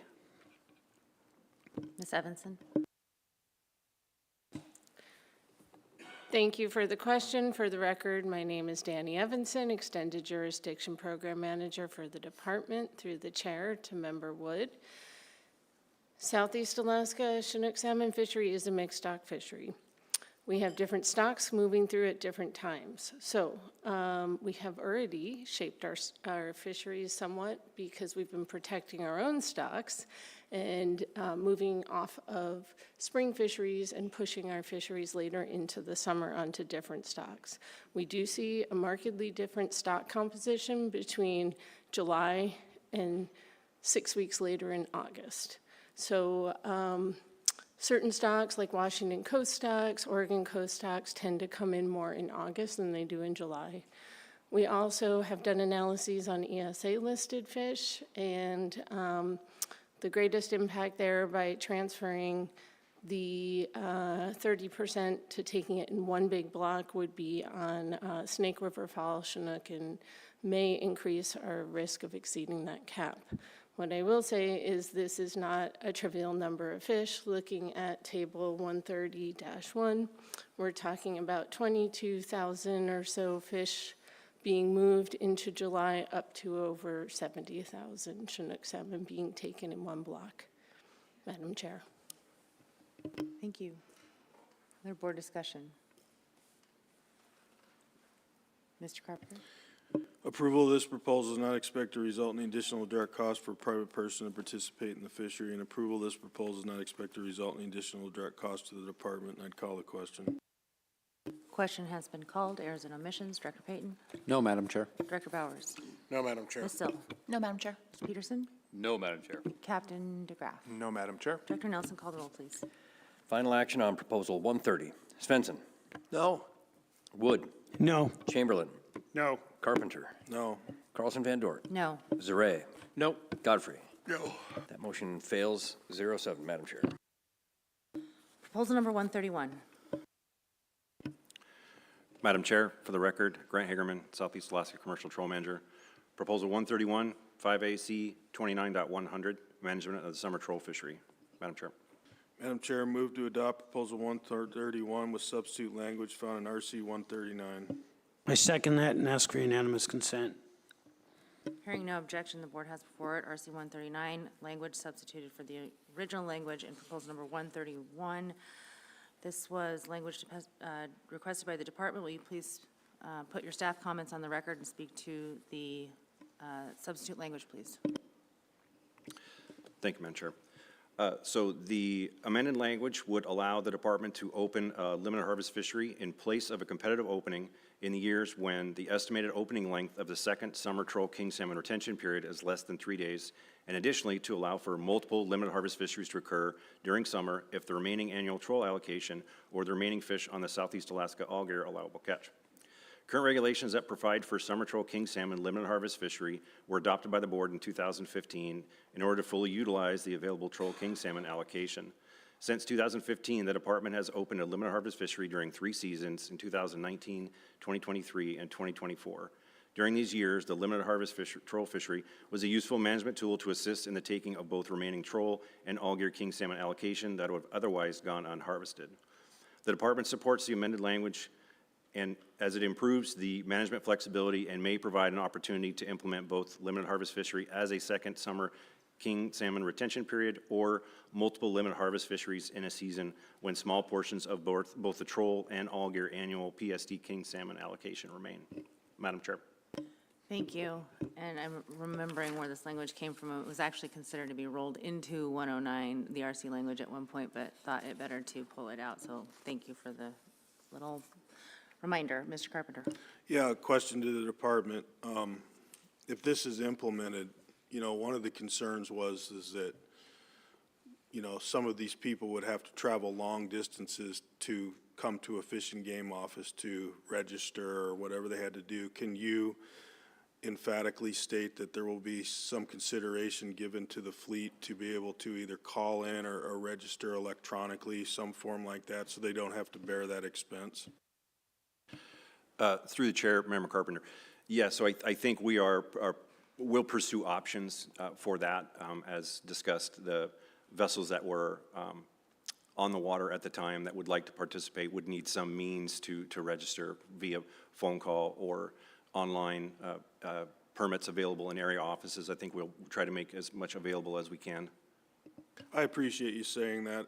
Having said that, I'll be supportive of the substitute language, and you know, I'm glad to hear that you're able to work with them and come to some sort of resolution to that registration process, so it's not expensive.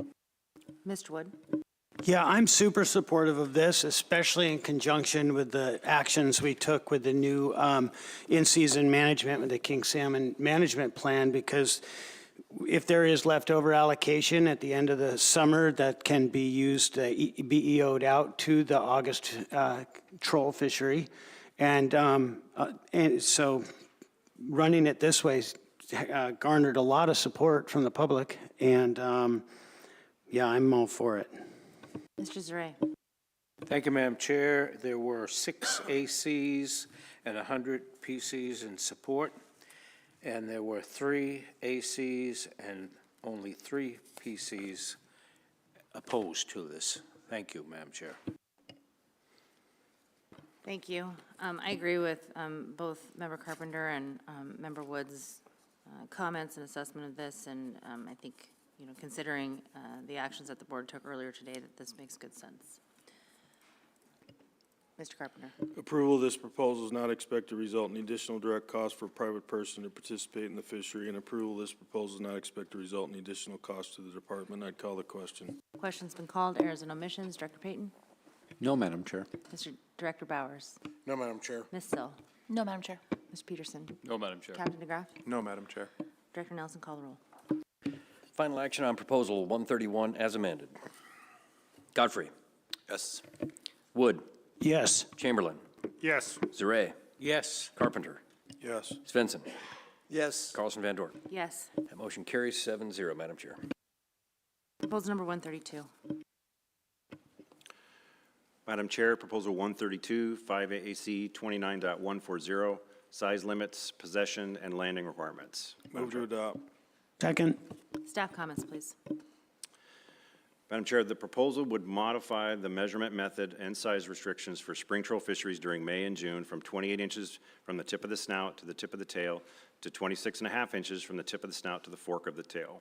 Additional troll king salmon harvest during spring troll fisheries may occur, as the new measurement method may provide for harvest of king salmon that would have not met legal requirements under the current minimum size definition. The current 28 minimum size limit was established in 1977 to reduce the harvest of salmon that were 2 years or less of ocean age and direct the harvest towards mature fish.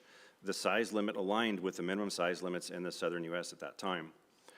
Spring troll fisheries are intended to target mature Alaska hatchery origin fish while minimizing harvest of non-Alaska hatchery origin and wild Southeast Alaska king salmon stocks.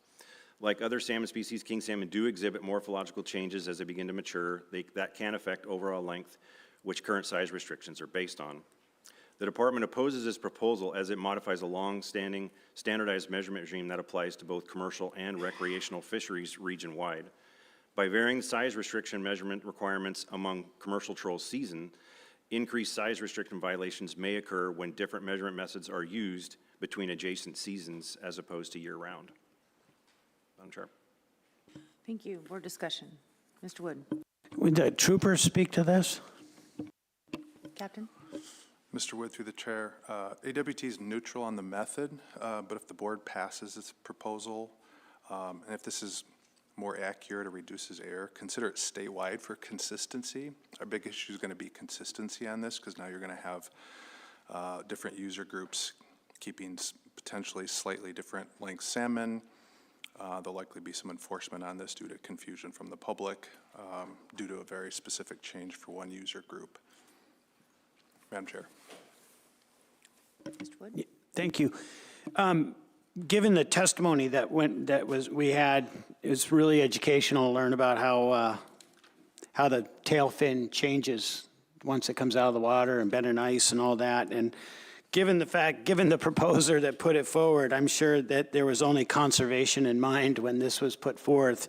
But given the fact that it could be really kind of difficult to enforce for one fishery as opposed to another, like having two different standards, maybe now isn't the right time to implement this, but it sure does have some merits that are worth considering. I'd like to hear more from others.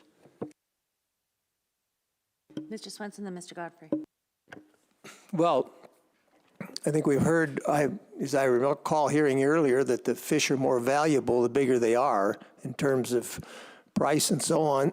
So I don't see any reason to lessen the size of this. So I'm not going to be in support of this. Mr. Godfrey. Yeah, I was moved by the public testimony. I was unaware of the factors at play here. So it was educational for me.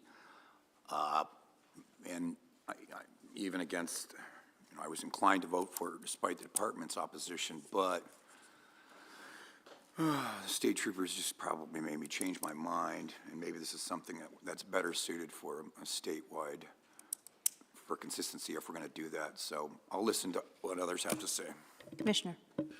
So I'd like to ask public safety a question here. So I understand being consistent in measuring fish differently within a fishery like the Southeast Alaska troll fishery, but why would it matter to have a different way of measuring fish in Southeast Alaska versus measuring fish in Bristol Bay, for instance? Walk me through that one a little bit. Well, our understanding, this would change the measurement standard for just the trollers in Southeast. That's correct. I'm trying to figure out how that potentially affects measuring troll caught fish in the Gulf of Alaska. So the first conflict we see is just primarily user groups in Southeast. So now you're going to have one standard with one group and a different standard with another. We don't care if it's one way or the other, but it would our push would be for consistency doing that statewide. Ultimately, if this passed, it would be enforceable. We just see that there would be increased enforcement action due to some of the potential confusion. That clarifies our position. Yeah, I think it does a little bit. I'm just confused why it would have to be statewide, why you couldn't just make it across Southeast Alaska for trolls, but that's okay, I understand it. Mr. Carpenter? Yeah, to the department. So we're talking about the spring, in this particular proposal. What percentage of the troll fisheries in the spring are conducted only in THAs? Or maybe you could maybe I could rephrase the question. How much opportunity exists outside the THAs in the spring season? Thank you for that. Through the chair, so currently there are about, I think, 16 spring troll areas that are open during May and June outside of terminal harvest areas. There are, I believe, 5 or 6 terminal harvest areas for troll where they're able to fish in those as well. They're kind of open concurrently. But as I presented earlier in the oral reports, they've had a lot of restrictions in those spring areas in May and June. But there are not many, and they're pretty limited. But if that answers your question as far as how many areas are open. Yeah, it does, because I think if the areas that were available to the troll fleet in the spring were mainly focused on THAs, I'd have much less of a concern with this. But I understand going in and out of THAs into open access areas outside of that, I could see where that could become a problem. So I was also moved by the public testimony, and I didn't know actually that there was what happened to the king after it had rigged and been set in ice for that long, that there was that significance of a difference. And so I'm sympathetic to that fact. I just don't know right now that, I'll listen to what other board members have to say, I guess. Mr. Wood? Yeah, thanks. I mean, it seems like this would be directed mostly towards hatchery fish that are going to go die anyhow. So is there a way that this could work? Because, I mean, if this is predominantly focused on these terminal harvest areas, and it seems like having more opportunity to catch them rather than just, going into the mud would be better for the department. So through the chair, Member Wood, so actually current regulations in the terminal harvest areas already allow the department the flexibility to reduce the size restriction of king salmon. If the stock composition is majority, over 50% documented, Alaska hatchery fish, that the department may reduce that size restriction from the current measurement method overall tip to tip from 28 inches to 26 in terminal harvest areas. That's something that we already have the authority to do. Not in the spring troll fisheries, those are outside the terminal harvest areas, but once those fish are in the THAs and the majority of the composition is Alaska hatchery, we can make that size reduction. Mr. Chamberlain?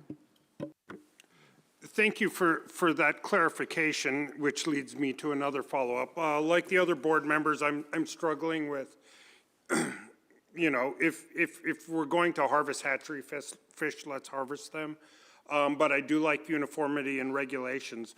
My question is, what percentage of these fish, even in the terminal harvest areas, are non-hatchery fish? And I see in the department comments, there was reference to the Pacific Salmon Commission and the Pacific Salmon Treaty. And I may have missed it, but can you refresh on what the implications of that are?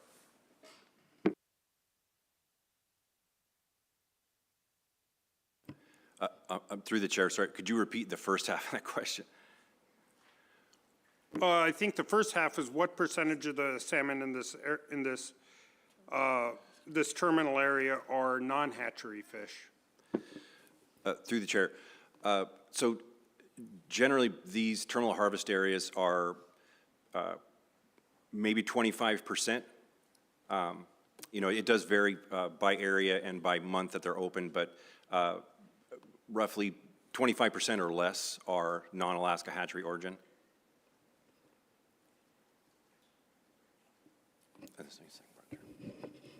Commissioner. I was going to. Madam Chair, to Board Member Chamberlain, again, for the record, Danny Evanson, Extended Jurisdiction Program Manager. Just wanted to clarify the question on the Pacific Salmon Treaty, and the answer is this is not impacted by the Pacific Salmon Treaty. I may have jumped the gun a little bit with the language in the staff comments, but what I will say is if we were to head down the road to reducing size of fish, that's something we would want to do a number of analyses on and properly vet. That would impact the Pacific Salmon Treaty, both in terms of IM stock composition and a number of other things. So let me just clarify. So, when we thought about this a little bit more, we're not changing the size of the fish that's harvested. We're just changing this, how it's measured. So it's a measurement of head to fork is the same fish measured as head to tail. So we're not, as long as we're not changing the size of the fish, we're not impacting the treaty implications as the stock composition or everything else. It's just giving the fishermen the opportunity to measure the fish in a different manner. So let me ask this question. Would this create inconsistent legal retention lengths in regulation for troll-caught king salmon across different time strata or different fisheries, i.e. the spring troll versus the August versus the winter? Madam Chair, thank you for that. Yes, this would, and that's part of the opposition to this, where you have adjacent seasons. This is specifically asking for spring troll in May and June. Spring troll ends June 30th. July 1, we move into the summer season. June 30th, July 1, you have two different size measurements that would go into regulation. That answers your question. It does, and I was very interested in the testimony that we heard, particularly in Committee of the Whole on this, because, yeah, I learned something too, and it caught my attention for sure, but I worry about enforcement. I worry about creating all this inconsistency in regulation, that creating the opportunity for ticketing when there was no intention, all the things. It just seems kind of messy to me. I understand the reason why they would want to do that, but I tend to land on the side of consistency and reg. So I'm struggling to be supportive of the proposal for that reason. And especially if you have the EO to modify the retention length, legal retention length for those THA areas. I don't know. I'm not quite, I don't think I can get there. Other board discussion. Mr. Wood. So down the road, is this something that could be workable if it was to be not just applied to a spring fishery? Just the overall, like you said, in a statewide? Or does that have implications with the Pacific Salmon Treaty and all that? Like, there's a lot to work out here if you were to change the actual measurement. Through the chair.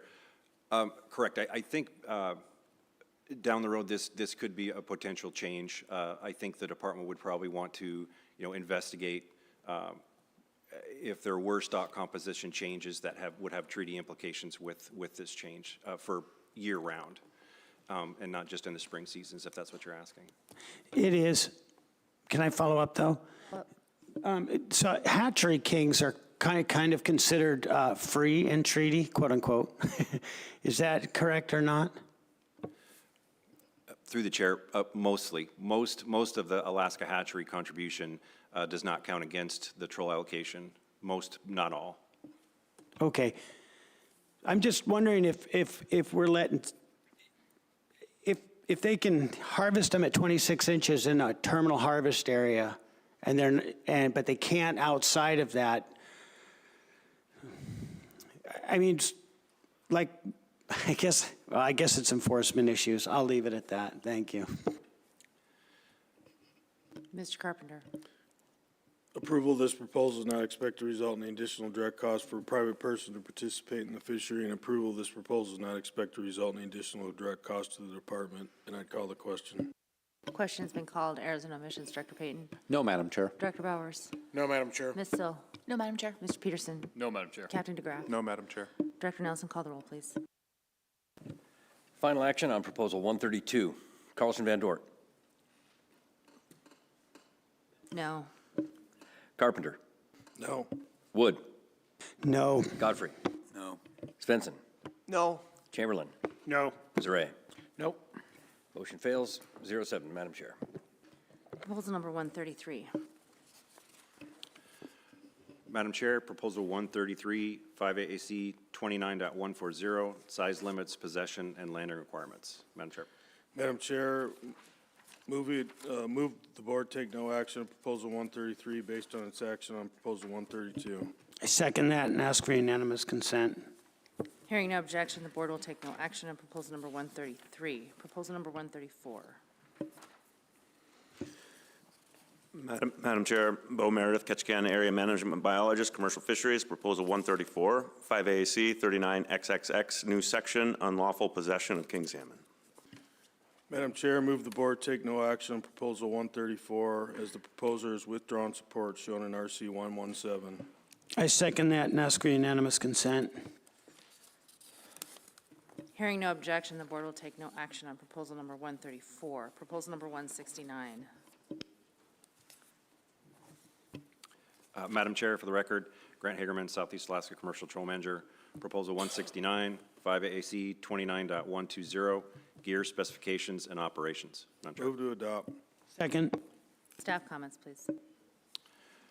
Madam Chair, this proposal would allow the use of fishing rods in conjunction with downriggers by hand troll permit holders during the spring and summer commercial troll seasons.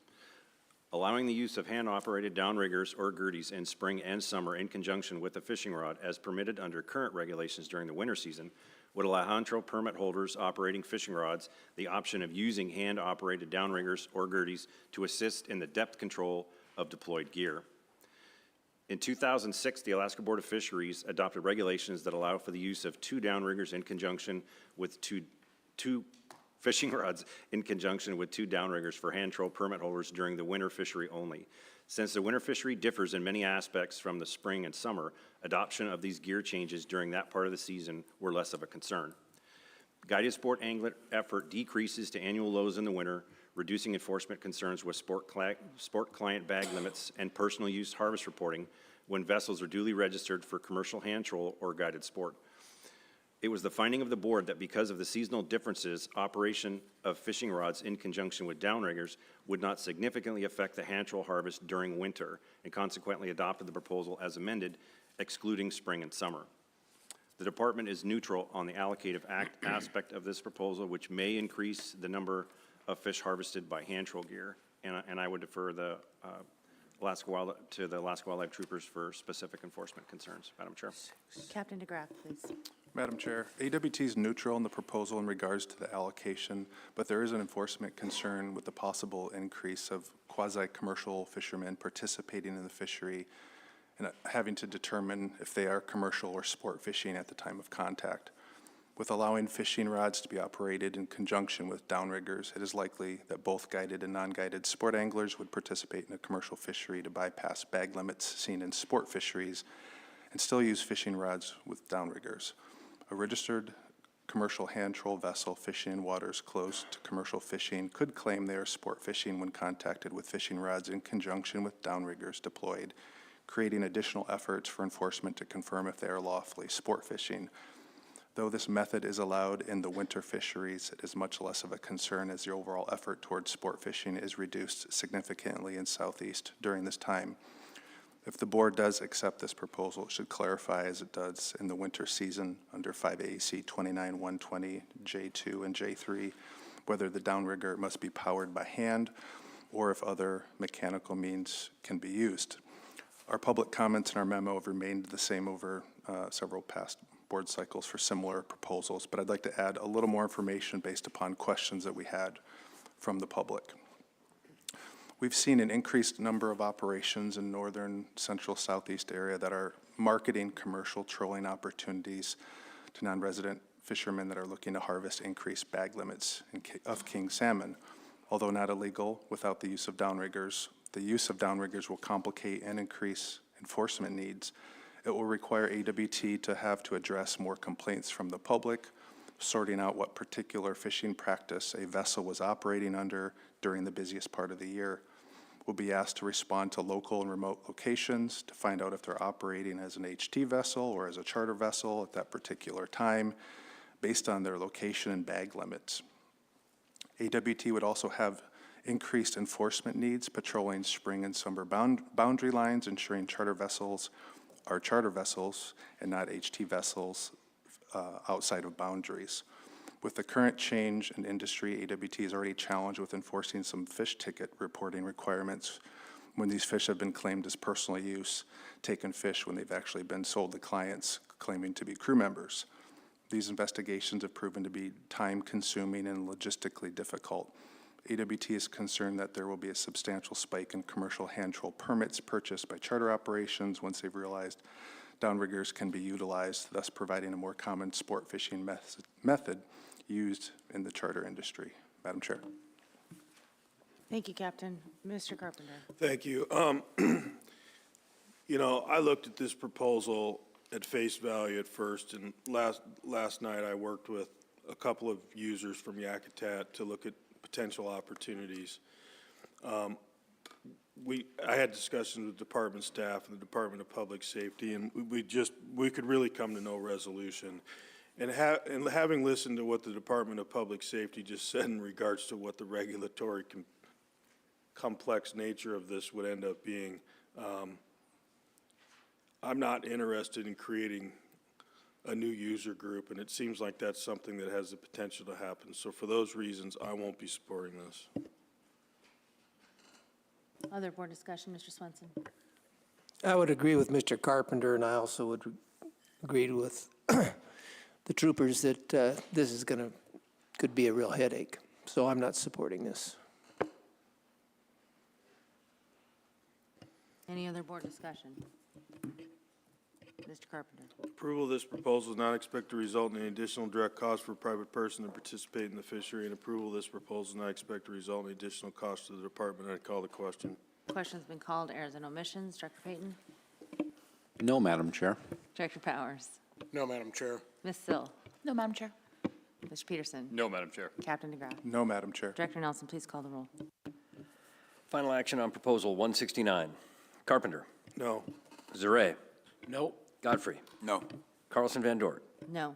Wood. No. Svensson. No. Chamberlain. No. That motion fails, 0-7. Madam Chair. Thank you, Director Nelson. That concludes board deliberation on Group 4. Let's pause for a second and make a decision about if we're going to go into committee.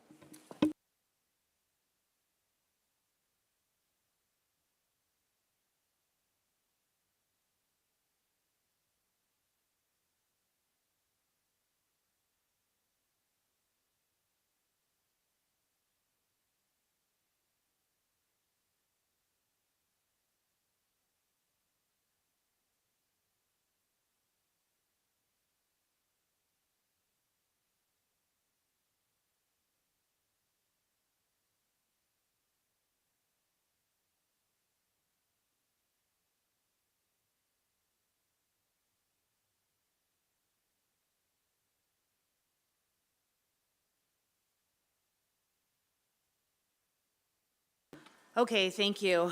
Recognizing that it's 4 o'clock, we probably could get started on Group 5. It's been a long day, and I think what we'll do, we are on our agenda, so I think what we will do is stick with the published agenda, begin Group 5, Committee of the Whole at 8:30 in the morning, probably take a break, and then move into deliberations on Group 5 at some point tomorrow, based on how the committee goes. So tomorrow might be a little bit longer day, so get your rest. And we will resume tomorrow morning, 8:30 a.m. with Committee of the Whole. Before I let you guys go, though, there is something that I just wanted to take a moment to acknowledge. And I just became aware this afternoon that there has been someone who has been a long-term board aficionado that is retiring from public service. And Mr. Edfeld, Mr. Larry Edfeld, has served in various years, lots of different roles and including 7 years of service as a member of this board. He has also served as a member of the Alaska Pacific Salmon Treaty Team, as a member of the Territorial Sportsmen, and I want to take this opportunity to thank him for his time, his service, and would like the board and those present here to recognize and thank him. And we'll miss you at these meetings, Larry. Thank you for all of your work.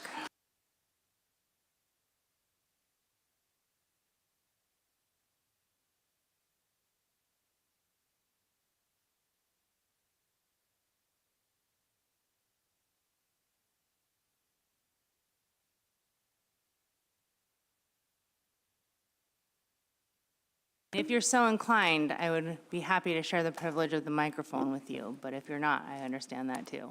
If you'd like to say a few words, you're welcome to. Not to catch you off guard or anything.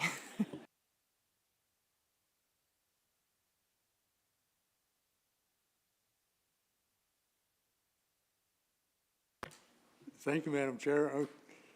It's always like putting on an old pair of slippers to come to a Board of Fisheries meeting. I think I've sat in almost every chair around the table here at one time or another, starting in 1966 in Kodiak. So this is a meeting I did not want to miss, and I'm really happy that you guys came to a conclusion this morning that made everybody unhappy. So anyway, thank you for the recognition. I appreciate it very much. And Thank thanks you. to everybody for being here. Thank you, Larry. Appreciate you.